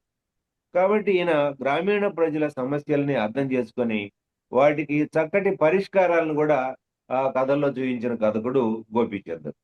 గ్రామాలు అభివృద్ధి చెందితే దేశాభివృద్ధి జరుగుతుందన్న గాంధీజీ అభిప్రాయాన్ని 100కి 100 పాళ్ళు నమ్మి ఈయన కథల్లో కూడా దాన్ని సమర్థిస్తూ ఈయన అనేక కథలను కూడా రాయటం జరిగింది. పట్నం నుండి వచ్చిన రైతు కూలీ సంఘం ఒక కథలో ఇలా జరిగాను అనే కథలో రైతు కూలీలకి చాలా మంచి సంబంధాలు ఉంటాయి. రైతు కూలీలు రైతుల పొలాల్లో పనులు చేసిన తర్వాత వాళ్ళకి ఆ రైతులు అనేక రకాలుగా ఆ రైతు కూలీలను ఆదుకోవటం, వాళ్ళని చాలా ఆప్యాయంగా దగ్గరకు తీస్తూ వాళ్ళకి కావలసినవన్నీ కూడా అడిగి అందజేస్తూ ఉండే క్రమం ఉంటుంది. అయితే ఈ కథలో మధ్యలో పట్నం నుంచి ఒక రైతు కూలీ సంఘ నాయకుడు వస్తాడు. ఆయన వచ్చి రైతు కూలీలంతా కూడా మీరు అందరూ ఏకం కావాలా, మీరందరూ మీ హక్కుల్ని మీరు కాపాడుకోవాలని చెప్పి ఆ రైతు కూలీలని అందరినీ కూడా సంఘటన చేస్తే ఈ రైతు కూలీలందరూ కూడా తన రైతు దగ్గరికి వెళ్తారు. రైతు దగ్గరికి వెళ్ళి మేమందరం కూడా కలిసికట్టుగా ఉంటాము, ఐక్యంగా ఉంటాము అంటే, ఉండండి మంచిదే కదా అని చెప్పి ఆయన అంటాడు. అయితే వీళ్ళకి ఏం కావాలో తెలియదు. సంఘటితంగా ఉండి ఐక్యంగా ఉండి ఏం సాధించుకోవాలో వీళ్ళకి తెలియదు. ఆ రైతు కూలీ సంఘ నాయకుడు వీళ్ళకి సంఘటితంగా ఉండటమే చెప్తాడు, కానీ మీరు ఎందుకు ఉండాలా, ఏం చేయాలా సంఘటితంగా ఉండి అనే విషయాన్ని ఆయన చెప్పలేకపోతారు. దాంతో రైతు కూలీలు ఆయన దగ్గరికి పోయి యజమాని దగ్గరికి పోయి మేమంతా కలిసికట్టుగా ఉంటామని చెప్పి ఉండండి అంటాడు. తర్వాత ఇంకా వాళ్ళకి మళ్ళీ మాట్లాడటానికి ఏమి అర్థం కాదు. అందుకని చెప్పి వాళ్ళకి కావాల్సిన ఆ యజమానురాలు వచ్చి అమ్మ మీకు గింజలు కావాలి ఇవి కావాలని చెప్పి వాళ్ళందరికీ ఇచ్చేస్తుంది. అప్పుడు అవన్నీ తీసుకొని వాళ్ళు వెళ్తారనమాట. అంటే రైతు కూలీలకి రైతులకి ఒక గొప్ప మానవ సంబంధం ఉంది. ఎవరు దాన్ని విడదీయాలని చూసినా కానీ అది వీలు కాని పరిస్థితి అని ఆ రోజుల్లో ఆయన రాసిన ఆ కథ ఒక సందేశాత్మకంగా ఉంటుంది. అంటే తర్వాత కాలంలో ఇంకా పూర్తిగా ఈ రైతులు భూస్వాములు అయిపోయి భూస్వాములు పూర్తిగా ఈ కూలీలని వీళ్ళందరినీ కూడా దోపిడీ చేస్తున్న క్రమం అది ఇంకొక దశ. కానీ దానికి ముందు దశ అయితే అందరూ అటు రైతు బాగుండేవాడు, రైతు కూలీలు కూడా పట్టుబోసుకునేవాళ్ళు. ఏదైనా ఇబ్బందులు వచ్చినప్పుడు రైతు కూలీలని ఆదుకునేవాడు. వాళ్ళలో మంచి మానవ సంబంధాలు ఉండేవి. దాన్ని ఈ కథలో గోపీచంద్ బాగా చిత్రించడం జరుగుతుంది. అలాగే గోపీచంద్ మరపురాని కథ ధర్మ వడ్డీ కథ. ఈ కథలో రైతు వడ్డీ వ్యాపారస్తుడిగా మారిపోయి రైతుల్ని పీడిస్తూ వడ్డీలు వసూలు చేస్తా ఉంటాడు. ఒక రైతు డబ్బు తీసుకొని డబ్బు చెల్లించకపోతే అతన్ని పీడించడం వలన అతని భార్య చనిపోయి, అతని కూతురు చనిపోయి, అతను పిచ్చివాడైపోయి ఆ కుటుంబం సర్వనాశనం అయిపోతుంది. అంటే ఇలా ఉండకూడదు. ఒక రైతు రైతుగానే ఉండాలి అని ఈ కథలో ఆయన తెలియజేస్తాడు. రైతు అంటే రైతు అంటే ఒక ఆహ్, గొప్ప దార్శనికుడు. అంటే మనిషికి సంబంధించిన మానవ సంబంధాలని ఎట్టి పరిస్థితుల్లో తాను ఎలా ఉన్నా సరే మానవ సంబంధాలని విడవడని, మనుషులతో ఉండే సంబంధాల్ని రక్షించుకోవడానికి తన శాయశక్తులా ప్రయత్నిస్తాడు. ప్రాణాలైనా ఇస్తాడే గాని తాను ఆహ్, ఈ భూమికి సంబంధించిన ఆ మానవ స్పర్శని ఎట్టి పరిస్థితుల్లోనూ తన జీవితంలో కోల్పోడు. కానీ ఎప్పుడైతే రైతు ఇక్కడ వడ్డీ వ్యాపారస్తుడిగా మారిపోయాడో, ఇంక నువ్వు మనిషివి కాదు, నువ్వు పశువువి అన్న విధంగా ఆయన ఈ కథలో చెప్పడం జరుగుతుంది. అలాగే తుమ్మ చెట్టు మరో మంచి కథ. రైతులకి తుమ్మ చెట్టుకి ఒక అవినాభావ సంబంధం ఉందని తుమ్మ చెట్టు అనే కథని రాయడం జరిగింది. ఈ తుమ్మ చెట్టు కథ తన స్వగతంలో ఈ కథ చెప్పుకుంటుంది. దాంట్లో ఎంత భయంకరమైన ముళ్ళున్నా సరే రైతులు తుమ్మ చెట్లు పెంచుతూనే ఉంటారు. కొన్ని చోట్లయితే తుమ్మ చెట్ల వనాలు కూడా ఉండేవి ఆ రోజుల్లో. తుమ్మ చెట్లు వ్యవసాయ పరికరాలను తయారు చేసుకోవడానికి మంచి చేవ కలిగిన కలపని ఇస్తాయి. అలాగే ఈ తుమ్మకాయల్ని తినడానికి ఈ మేకలు, గొర్రెలు ఇవి బాగా ఇష్టపడతాయి.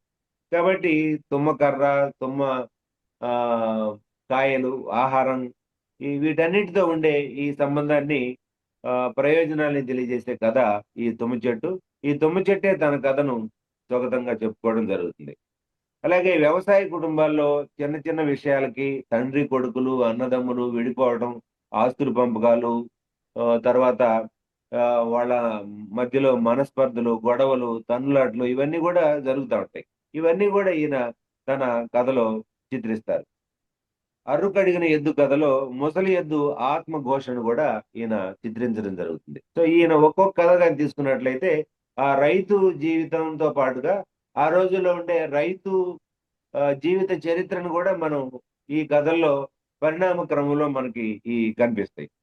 అలాగే వృద్ధాప్యంలో తల్లిదండ్రులను కూడా పిల్లలు చూడరు. ఆ రోజుల్లోనే గోపీచంద్ సింబాలిక్ గా ఈ ఆ అర్రు కడిగిన ఎద్దు కథని సింబాలిక్ గా చేసుకొని అప్పుడప్పుడే ఇంకా ఆ మానవ సంబంధాలు క్రమేణా సడలిపోతున్న దశ. ఆ దశలో ఈ ముసలి వాళ్ళని సపరేట్ గా ఉంచడం, వాళ్ళని సరిగ్గా పిల్లలు చూడకపోవడం, వీటన్నిటిని దృష్టిలో పెట్టుకొని ఈ అరుకడిగిన ఎద్దు కథని రాయడం జరిగింది.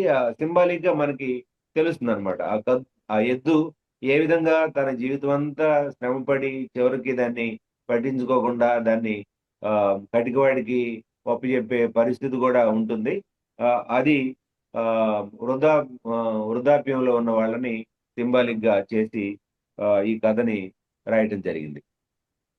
ఇక తెలుగు కథానిక శైలీ శిల్పంలో అగ్రగణ్యుడు చాగంటి సోమయాజులు.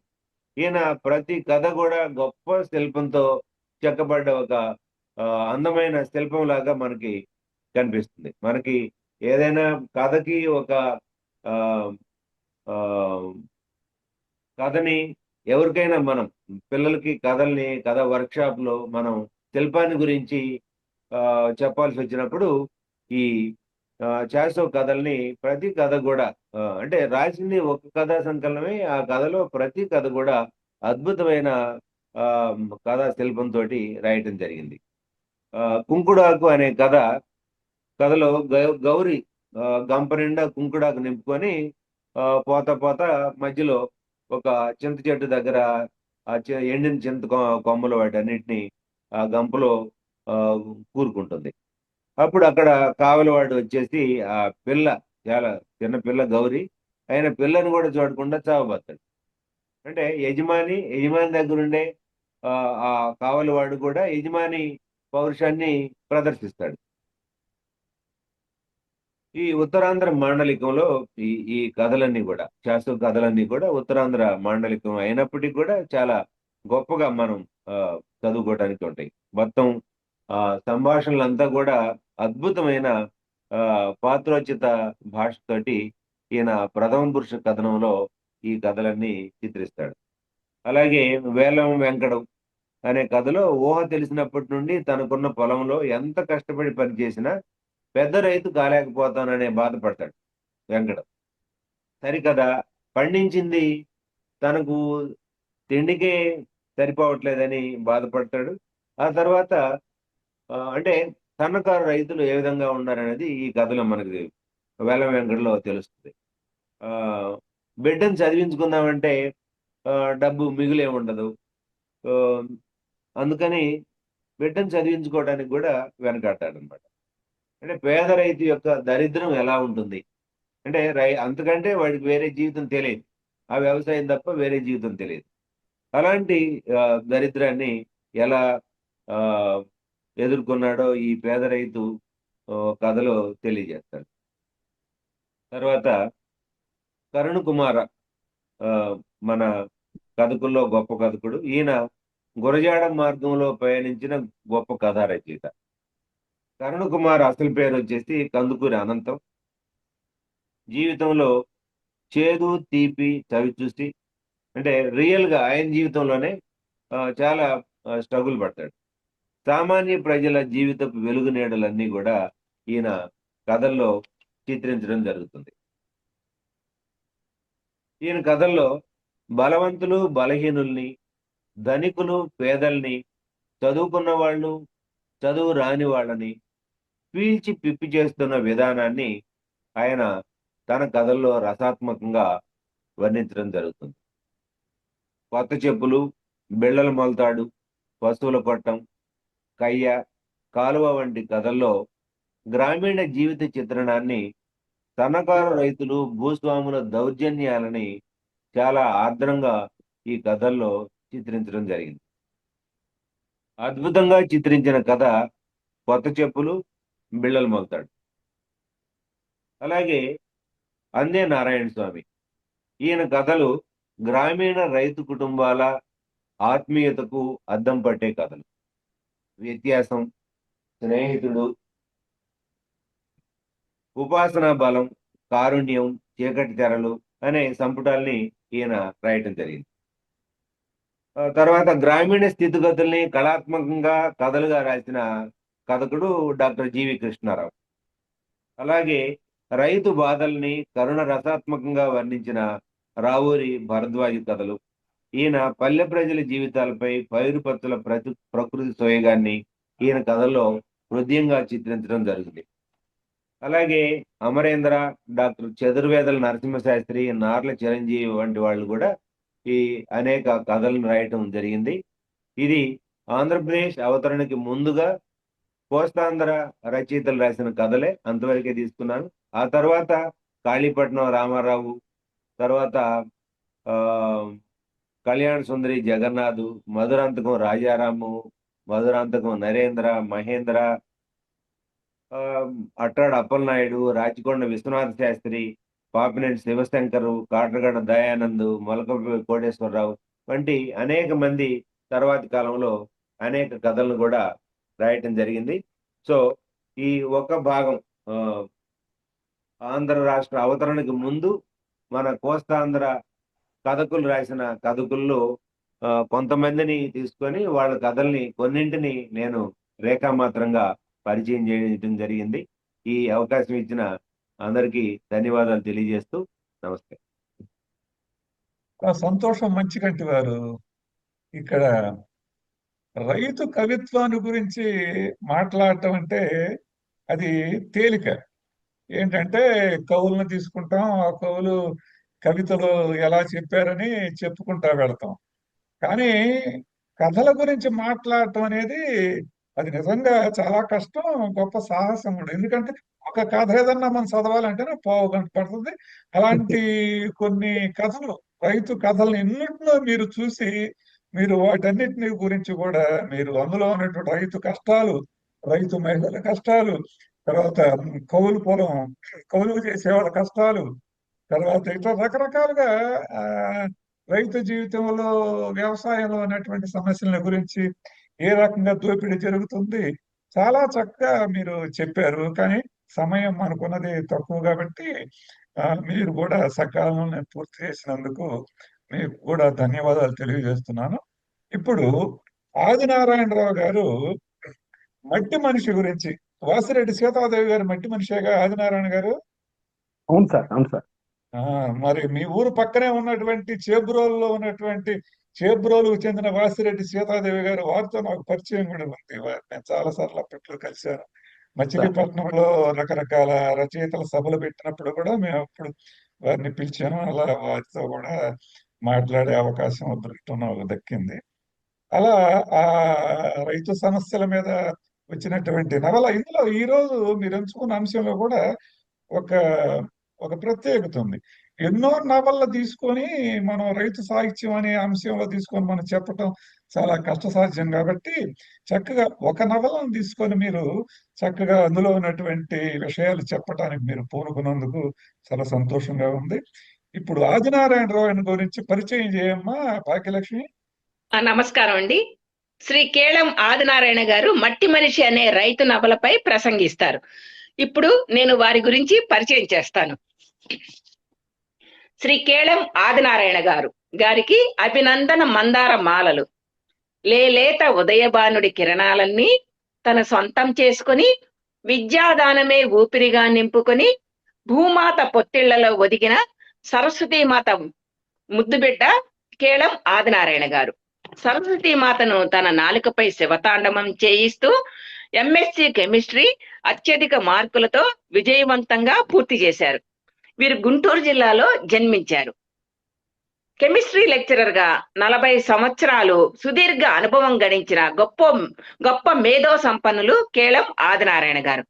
కెమిస్ట్రీ లెక్చరర్ గా వీరు చిలిమూరు రామ రూరల్ కళాశాలలో, సూర్యాపేటలో రత్న జూనియర్ కళాశాల ప్రిన్సిపల్ గా, తెరాలి వివేక జూనియర్ కళాశాల ప్రిన్సిపల్ గా, హైదరాబాద్ నారాయణ జూనియర్ కళాశాలలో, మంగళూరులోని బళ్ళారిలో శ్రీ చైతన్య కాలేజీలో, అనంతపురంలో అమరావతి జూనియర్ కళాశాల గుంటూరులో అద్భుతంగా విధులు నిర్వహించి ఎంతో మంది విద్యార్థుల్ని భావి భారత పౌరులుగా తీర్చిదిద్ది వారి జీవితాల్లో పూలబాటలు పరిచారు. ఇంకా ఇప్పటికీ అలుపెరగని అవిశ్రాంత అధ్యాపకులుగా మాచర్ల కృష్ణవేణి జూనియర్ కళాశాలలో అద్భుతంగా విద్యార్థులకు విద్యాదానం చేస్తూ తోటి అధ్యాపకులకు ఆదర్శంగా నిలుస్తున్నారు. వీరు అధ్యాపక వృత్తినే కాకుండా ప్రవృత్తిగా సాహితీ రంగాన్ని, సేవా రంగాన్ని ఎంచుకొని ఎంతో గొప్పగా తనకున్న పరిజ్ఞానాన్నంతా ఉపయోగించి సమాజాన్ని జాగృతం చేస్తున్నారు. ప్రస్తుతం వీరు పల్నాడు జిల్లా జన విజ్ఞాన వేదిక గౌరవాధ్యక్షులుగా సేవలందిస్తూ ప్రజల్ని మోటివేట్ చేస్తున్నారు. పర్యావరణం కాలుష్యం మీద లెక్కకు మిన్నగా వ్యాసాలు రాసి ప్రజల్లో చైతన్యం తీసుకువచ్చారు. వీటి మీద యూట్యూబ్ లో కూడా అనేక ప్రసంగాలు చేశారు. ఇంకా కేళం ఆదినారాయణ గారు 50 తెలుగు మరియు ఇంగ్లీష్ గొప్ప నవలల మీద అద్భుతమైన వ్యాఖ్యలు కూడా రాసి ఆ నవలల్లోని గొప్పతనాన్ని సాహితీ పూతోటలో అందంగా విరబోయించారు. వాటిల్లో కొన్నింటి గురించి మనం ఇప్పుడు తెలుసుకుందాం. అంపశయ్య, కాలరేఖలు, గోదాన్, అల్పజీవి, మోదుగ పూలు, ప్రజల మనిషి, మట్టి మనిషి, చిల్లర దేవుళ్ళు, ది లాంగ్ సైలెన్స్, అన్టచబిలిటీ, కూలీ, ఫైర్ ఆన్ ది మౌంటైన్, చెమియాన్ లాంటి ఇతర భాషల నవలల్లోని సాహితీ సుగంధ పరిమళాలను పాఠకులకు, సాహితీవేత్తలకు పరిచయం చేశారు.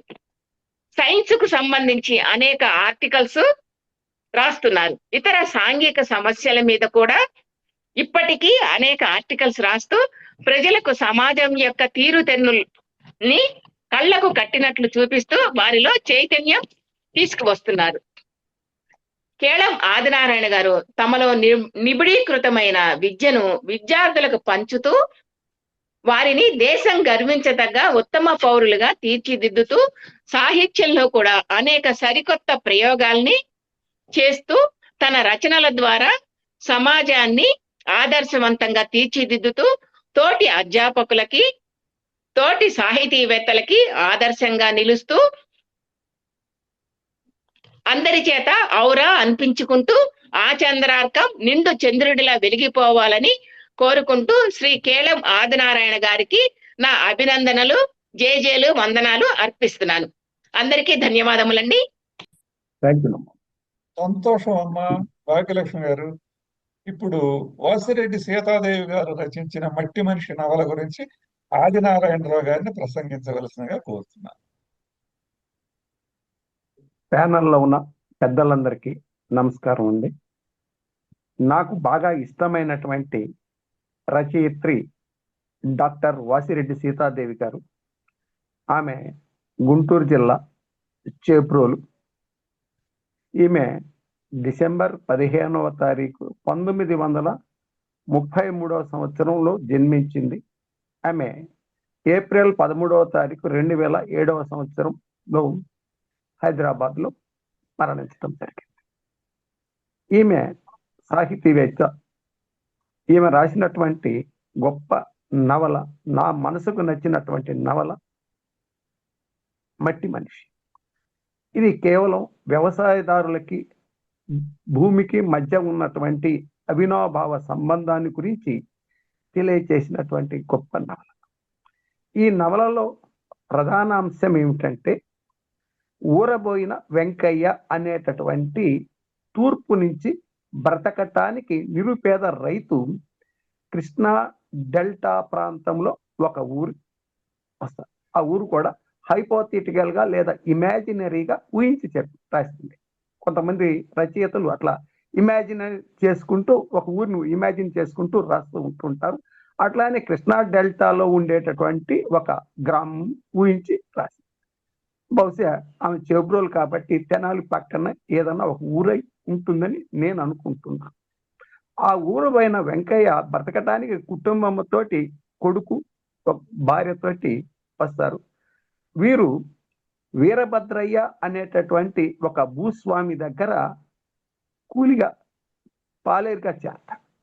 పాలేరుగా 2-3 సంవత్సరాలు చేసిన తరువాత ఈ పాలేరు పని చేసినట్లయితే మనకి ఏమొస్తుంది, మనకి ఏం మిగులుతుంది, దీంతో సంసారం ఎట్లా గడపాలా, తర్వాత నా భార్య పిల్లల్ని ఎట్లా బ్రతికించాలి, ఎంతకాలం పాలేరు పని చేయటమేనా అని అనుకొని ఆ పాలేరు పనిని మానేసిన తరువాత ఆయన ఏం చేశాడంటే ఒక 10 ఎకరాలు పొలం కౌలుకు తీసుకున్నాడు. కౌలు తీసుకొని బాగా విపరీతంగా కష్టపడుతున్నాడు.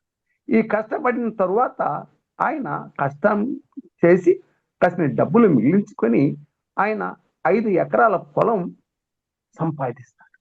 అదే ఊర్లో ఒక చిన్న ఇల్లు కూడా కట్టుకోవటం జరుగుతుంది. ఈ ఊరబోయిన వెంకయ్య చనిపోయే టయానికి ఆయనకి సాంబయ్య అనేటటువంటి 20 సంవత్సరాల యువకుడు కొడుకు ఉంటాడు. ఆ కొడుక్కి ఈ 5 ఎకరాల పొలము దానితో పాటు ఇల్లు కూడా అప్పగించి కన్నుమూస్తాడు. ఇక్కడ ప్రధాన పాత్రధారి ఎవరంటే సాంబయ్య. ఈ సాంబయ్యని గురించి మనం చెప్పుకున్నట్లయితే సాంబయ్యకి పెళ్ళవుతుంది. తర్వాత ఆయనకి వెంకటపతి అనేటటువంటి ఒక కొడుకు కూడా ఉంటాడు. ఈ సాంబయ్య విపరీతంగా కష్టపడతాడు. సంవత్సరానికి 1 ఎకరం 2 ఎకరాల పొలం చొప్పున అట్లా పెంచుకుంటూ 80 ఎకరాల మాగాణి చేస్తాడు. ఆ ఊర్లో పెద్ద భవంతి కట్టాడు. ఆయనకి లేస్తే పొలం తప్పనిచ్చి వేరే ఏది కూడా తెలిసేటటువంటి మనిషి కూడా కాదు. పొలమే ఆయన జీవితంగా ఉంటుంది. ఆయన ఇక్కడ రచయిత్రి గారు ఏం చెప్తారంటే, పొలము తర్వాతనే ఆయనకి ఏదైనా అని. భార్యతోటి కూడా పగలు అసలు మాట్లాడే సమస్య లేదు, మాట్లాడాడు భార్యతోటి కూడా. ఆయన ఏదన్నా ఉంటే భార్యతోటి రాత్రిపూట మాత్రమే మాట్లాడతాడు అని ఇక్కడ రచయిత్రి గారు గొప్పగా చెప్తారు. పొలంతో ఆయనకు అంత అనుబంధం ఉంది.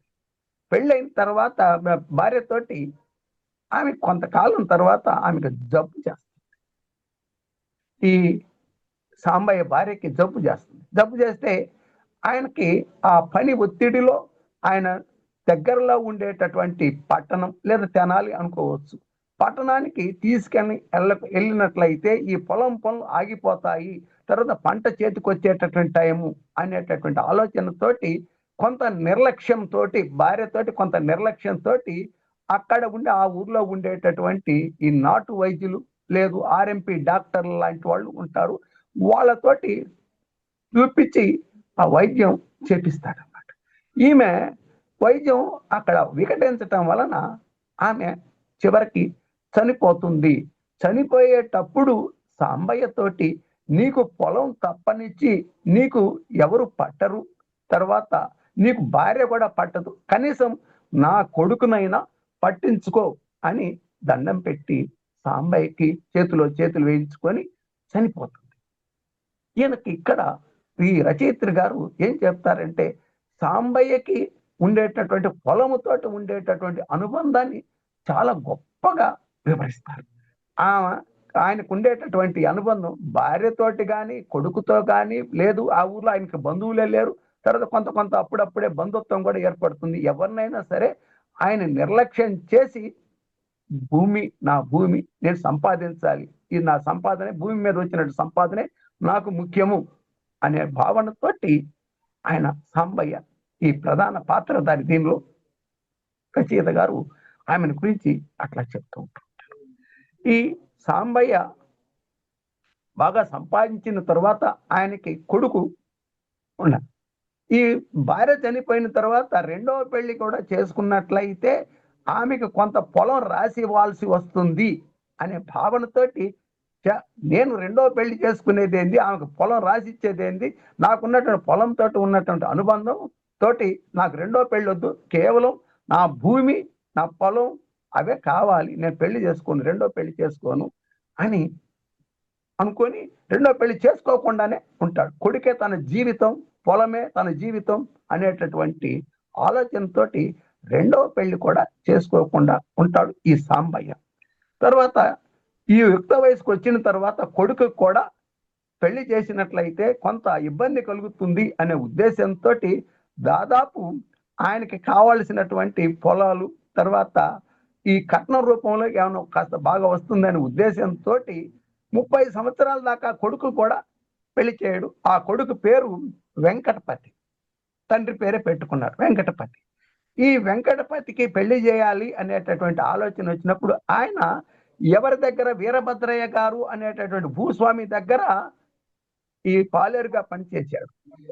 ఆ ఇంట్లోనే ఒక సంబంధం చేసుకోవాలి అనేటటువంటిది మనసులో ఉంటుంది. సాధారణంగా ఎవరినైతే ఎక్కడైతే యజమాని దగ్గర ఉంటాడో ఆ యజమాని కొంచెం ఉంచి వాళ్ళని కాలబేరాన్ని తీసుకొచ్చుకోవాలి అనేటటువంటి ఒక ఆలోచన కూడా ఉంటుంది.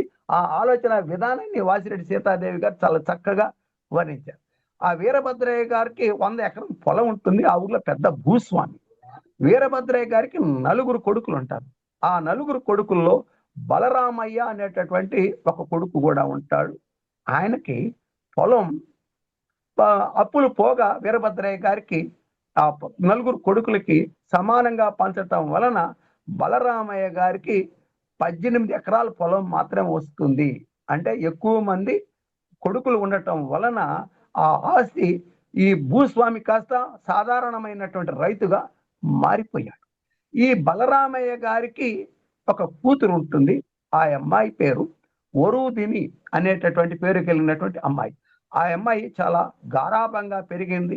తర్వాత భూస్వాముల ఇళ్లలో ఆడకూతుర్లు ఎట్లా పెరుగుతారు, వాళ్ళు ఆడిందే ఆట పాడిందే పాటలాగా పెరిగింది. ఆ బలరామయ్య గారు కూతురు వరూదిని ఆమె ఏమి చెబితే ఆ ఇంట్లో అదే జరిగేటటువంటి పద్ధతి ఉంది. ఈ విషయం కూడా వాసిరెడ్డి సీతాదేవి గారు అద్భుతంగా రాశారు. ఇప్పుడు మన కథా నాయకుడు సాంబయ్య గారి కొడుకైనటువంటి వెంకటపతికి ఈ వరూదిని పెళ్లి చేయాలి అనేటటువంటి ఆలోచన రావటంతో ఈ సాంబయ్య ఏం చెప్తాడంటే ఆ ఊరిలో పొలాల అమ్మి కొనిపెట్టేటటువంటి ఒక బ్రోకర్ అనొచ్చు. ఆ బ్రోకర్ అయినటువంటి కనకయ్య తోటి కబురు చేస్తాడు. ఏమని కబురు చేస్తాడంటే, సాంబయ్య, ఆ వరూదిని, బలరామయ్య కూతురైనటువంటి వరూదిని నా కొడుక్కి ఇచ్చి పెళ్లి చేయవలసింది, పెళ్లి అని అడగమని చెప్తూ ఉంటుంది.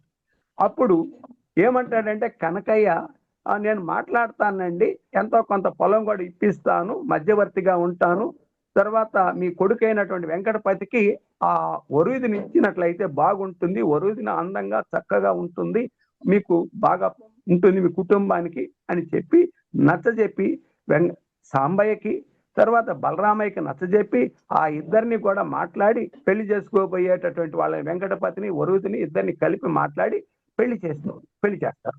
పెళ్లి చేసిన తర్వాత అతను కొంచెం, ఈ సాంబయ్య కొడుకు వ్యవసాయం తప్పనిచ్చి ఆయనకి వేరే పెద్దగా తెలిసినటువంటి విషయాలు ఏమి ఉండవు, లోక జ్ఞానం పెద్దగా తెలిసినటువంటి వాడు కాదు, అమాయకుడు. వరూదిని మాత్రం అన్ని విషయాలలో అందవేసినటువంటి చెయ్యి. ఈ మేనేజ్మెంట్ పొలాలకు సంబంధించిన భూస్వామి కూతురు కాబట్టి పొలాల్లో వచ్చేటటువంటి కూలీలను ఎట్లా ఉంచాలి, తర్వాత పాలేరులను ఏ విధంగా మెయింటైన్ చేయాలి, తర్వాత తండ్రి తాతల నుంచి వచ్చినటువంటి విద్య ఆమెకి వరూదిని. ఈమెకి మేనేజ్మెంట్ చక్కగా తెలుసు. తర్వాత ఈ వెంకటపతి బాగా అమాయకుడు కావటాన వరూదినికి అతను పూర్తిగా లోనైపోతాడు. ఎట్లా అంటే హెన్పెక్డ్గా ఈ భార్య చాటు మనిషి అయి ఈ వెంకటపతి మారిపోతుంటాడు. తర్వాత కొంతకాలం తర్వాత ఈ వెంకటపతి వరూదిని ఇద్దరు ఏం చేస్తారంటే, మనకి ఈ ఊర్లో ఉన్నట్లయితే మనకి ఏమి సదుపాయాలు లేవు, తర్వాత పొలాల్లో మనకు వచ్చినటువంటి కౌలుతోటి బ్రతకొచ్చు, మనకి ఇక్కడ పెద్ద ఇక్కడ మనకు వచ్చినటువంటి ఇది ఏమి లేదు, మన పిల్లల్ని చదివించుకోవాలి, తర్వాత ఆరోగ్య విషయాలు బాగా ఉంటాయి, తర్వాత నియరెస్ట్ టౌన్ అయినటువంటి ఆ టౌన్కి వెళ్ళిపోతాం. ఈ టౌన్కి వెళ్ళిపోయిన తర్వాత ఈ వెంకటపతికి తన తండ్రి సాంబయ్య తోటి కొంచెం కనెక్షన్ తగ్గిపోతూ ఉంటుంది.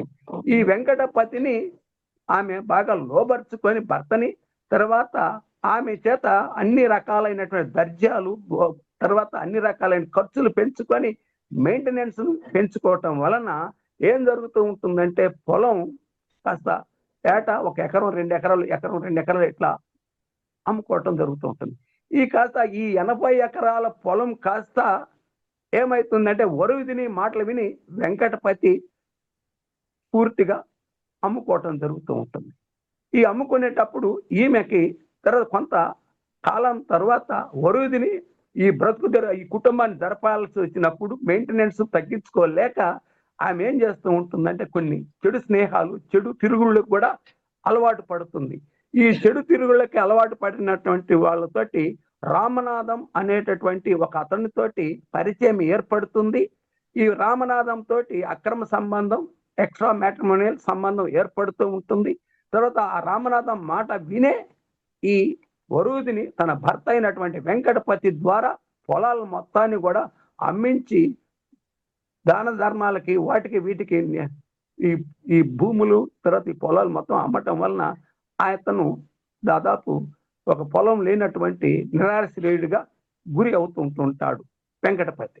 తర్వాత ఈ వరూదినికి ఇక రకరకాలైన ఆ పట్టణములో ఉండేటటువంటి ప్రముఖులైనటువంటి పెద్ద మనుషులతోటి, అట్లానే డిఎస్పి గారితోటి, లాయర్ గారితోటి అనేక రకాలైనటువంటి ఈ వివాహేతర సంబంధాలు కొనసాగిస్తూ ఉంటుంది. తరువాత ఈ రామనాథం గారికి, అదే విధంగా వెంకటపతి అనే రామనాథానికి తర్వాత వరూదినికి మధ్యలో ఈ వ్యాపార లావాదేవీలలో తేడా రావటము, లేకపోతే వివాహేతర సంబంధాలలో తేడా రావటము, లేకపోతే ఇంకొక కారణము తోటి ఈ రామనాథానికి మరియు వరూదినికి మధ్య సంబంధం చెడిపోతుంది. తర్వాత ఒకళ్ళంటే ఒకళ్ళకి కక్ష కార్పణ్యాలు పెరుగుతుంది. ఈమె ఏం చేస్తూ ఉంటుందంటే, వరూదిని రామనాథంని చంపించే ప్రయత్నం చంపించేస్తుంది. చంపించటం వలన ఏం జరుగుతుందంటే, ఆమె కొంతకాలం మానసికమైనటువంటి సంఘర్షణకు లోనై ఈ వరూదిని చనిపోవటం కూడా జరుగుతుంది. ఈ వరూదిని పోయింది తర్వాత వెంకటపతి ఆస్తి మొత్తం కూడా కోల్పోవటం వలన వెంకటపతి ఏమి చేయాలనో అర్థం కాక చాలా ఇబ్బందులు పడుతూ ఉంటుంటాడు. ఈ వెంకటపతి తన కొడుకు అయినటువంటి ఆయనకు ఒక కొడుకు పుడతాడు. అతను రవి అనేటటువంటి అతను ఆయనను ఒక పబ్లిక్ స్కూల్లో చేర్పించడం జరుగుతుంది. ఆర్థిక పరిస్థితి పూర్తిగా దిగజారిపోయేసరికల్లా భార్యను కోల్పోయి తర్వాత ఈ వెంకటపతి ఏం చేస్తాడు, భార్యను కోల్పోవటమే కాకుండా పొలాలు ఇల్లు అన్ని మొత్తం కూడా కోల్పోవటమే కాకుండా ఇక మానసికమైనటువంటి క్షోభ అనిపిస్తూ ఆయన బాగా తాగుడుకు కూడా బానిస అయిపోతాడు. తర్వాత ఎట్లా బ్రతకాలి, నేను ఎట్లా బ్రతకాలి, నా కొడుకుని ఎట్లా బ్రతికించాలి అనేటటువంటి ఆలోచనతోటి ఆయన ఏం చేస్తాడంటే ఆయన తన తండ్రికి అంత వాళ్ళ సొంత ఊరు తీసుకెళ్లి తన తండ్రికి అంత దూరంలో చూపించి ఆయనే మీ తాత సాంబయ్య, ఆయన్ని కలువురా అని చెప్పేసి అతను కనిపించకుండా వెళ్ళిపోతాడు, దేశాల మీద వెళ్ళిపోతాడు. ఆయన ఏమైంది అనే విషయాన్ని ఈ వాసిరెడ్డి సీతాదేవి గారు చెప్పారు. ఇక్కడ ఏం జరుగుతుందంటే ఆ రవి తన తాత అయినటువంటి సాంబయ్య, అప్పటికి రవి వచ్చే సమయానికి ఈ రవి తన తాత అయినటువంటి సాంబయ్యని కలిసేసరికల్లా ఒక నులక మంచంలో పండుకొని దిగాలుగా ఉంటాడు. మనవణ్ణి కనుక్కొని ఆయన గుండెలకు హత్తుకొని, లేదు నేను బతికిస్తానరా నిన్ను, మనం వ్యవసాయం చేసుకుందాం, మన భూమిని నమ్ముకుంటే మంచిది, మీరు ఎక్కడి పట్టణాలకు వెళ్ళాల్సినటువంటి అవసరం లేదు, పెద్దగా చదువు కూడా అవసరం లేదని ఆ మనవడికి చెప్పి ఆయన ఏం చేస్తాడంటే మరలా కొంత పొలాన్ని తీసుకొని కౌలు చేసుకొని బ్రతుకుతూ ఉంటుంటాడు. ఈ పంట వచ్చేటటువంటి సమయంలో ఏం జరుగుతూ ఉంటుందంటే ఆ ఊర్లో కొంతమంది పెత్తందారులు ఏం చేస్తారంటే ఈ పొలం మాది, దీంట్లో నువ్వు సేద్యం చేసుకోవటానికి వీల్లేదు, నీకు కౌలు ఎవరు ఇచ్చారు అని ఈ కోర్టు దాకా వ్యవహారం పోయి ఆ పొలంలో పండినటువంటి పంటను మొత్తాన్ని కూడా వాళ్ళు ఆ పెత్తందారులు తీసుకొని ఆ పొలాన్ని ఆక్రమించుకుంటారు. ఈ పొలం చేసుకోవడానికి ఈయనకి ఈ సాంబయ్యకి ఏమాత్రం కూడా అవకాశం ఉండదు.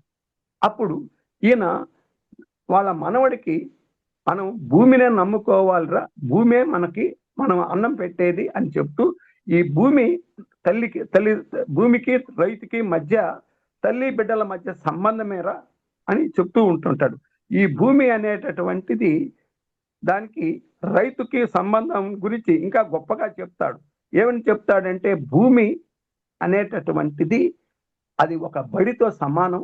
తర్వాత ఈ పొలము అనేటటువంటిది అది ఒక పాఠశాలలో ఉంటుంది. తర్వాత దానిలో రాసేటటువంటి ఈ నాగలే ఒక బలపము అని గొప్పగా ఆయన తన మనవడికి ఈ వ్యవసాయదారులకి భూమికి మధ్య ఉండేటటువంటి సంబంధాన్ని గురించి అద్భుతంగా వాసిరెడ్డి సీతాదేవి గారు వివరించటం జరిగింది. అంతేకాకుండా ఈ రవి ఏం చేస్తాడు, రవికి ఆయన మన తాత అయినటువంటి అన్ని విషయాలు, పొలాల్లో ఎట్లా చేయాలి, ఏం చేయాలి, ఎట్లా బతకాలి అనేటువంటి అన్ని విషయాలు నేర్పుతాడు. కానీ వాళ్ళ పొలాన్ని లాక్కునేసరికల్లా అతనికి మిగతా ఆ రైతులకు పెత్తందారిలో ఉండేటువంటి రైతులకి మధ్య వివాదం వచ్చేసి పోలీస్ కేసుల దాకా వెళ్ళటం వలన ఈ అంతా కూడా మానసిక క్షోభ. ఈ సాంబయ్య అనేటటువంటి ఆయన తన కొడుకు దేశాల మీద పడిపోవటం, తర్వాత కోడలు ఈ చనిపోవటం, తర్వాత ఆస్తులు మొత్తం తగ్గిపోవటం, తర్వాత ఈ పెద్ద ఇల్లు కట్టినటువంటి ఇల్లు మొత్తం అమ్ముకోవటం, ఈ మొత్తం కూడా కోల్పోయేసరికల్లా మానసికంగా కృంగిపోయి చివరికి సాంబయ్య చనిపోవటం జరుగుతుంది. తర్వాత మనవడి మీద కేసు పెట్టి రవి మీద కేసు పెట్టడం వల్ల పోలీస్ స్టేషన్కి వెళ్తాడు.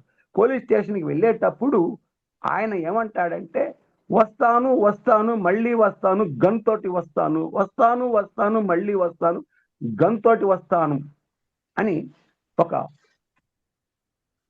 అందరికీ హెచ్చరికలాగా చేసుకొని జైలుకి వెళ్తాడు. దీంతో ఈ నవలని ముగిస్తూ ఉంటుంది వాసిరెడ్డి సీతాదేవి గారు. ఇది అద్భుతంగా దీన్ని ఆధారంగా చేసుకొని మరాఠిక అనేటటువంటి గొప్ప నవల రాసింది. దీనిలో కొంతకాలం ఈ ప్రభుత్వం కూడా ఈ నవలని నిషేధించింది. దానిలో ఈ రైతు సమస్యలని ఎదుర్కోవటానికి కొంతమంది బ్రతుకు తెరువు కొరకు నక్సలైట్లలో కలిశారు.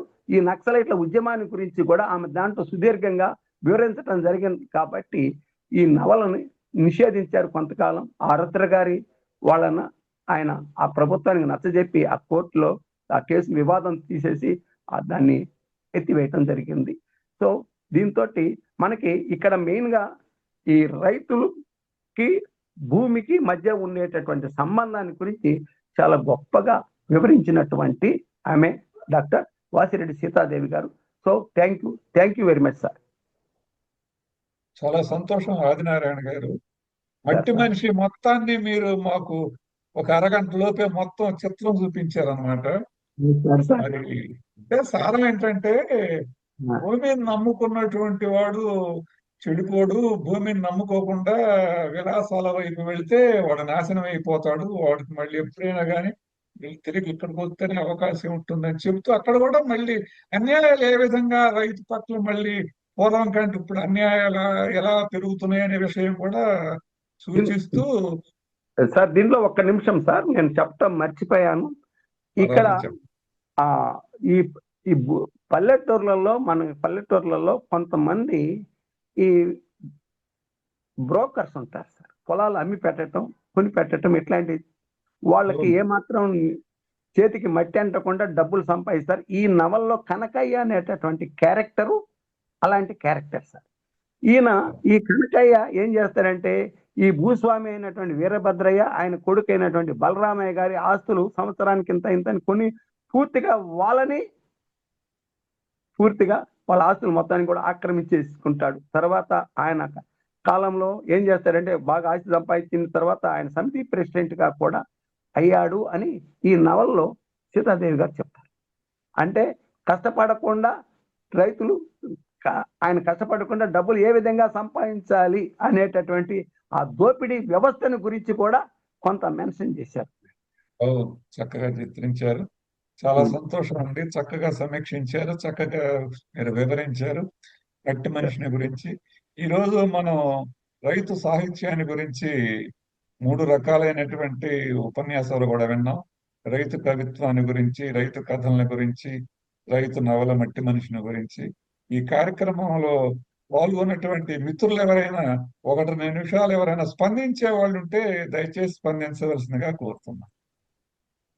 నమస్కారం. వేదికకి ధన్యవాదాలు. ఎందుకంటే నేను కవిత్వము, కథలు, నవలు అవన్నీ చదివి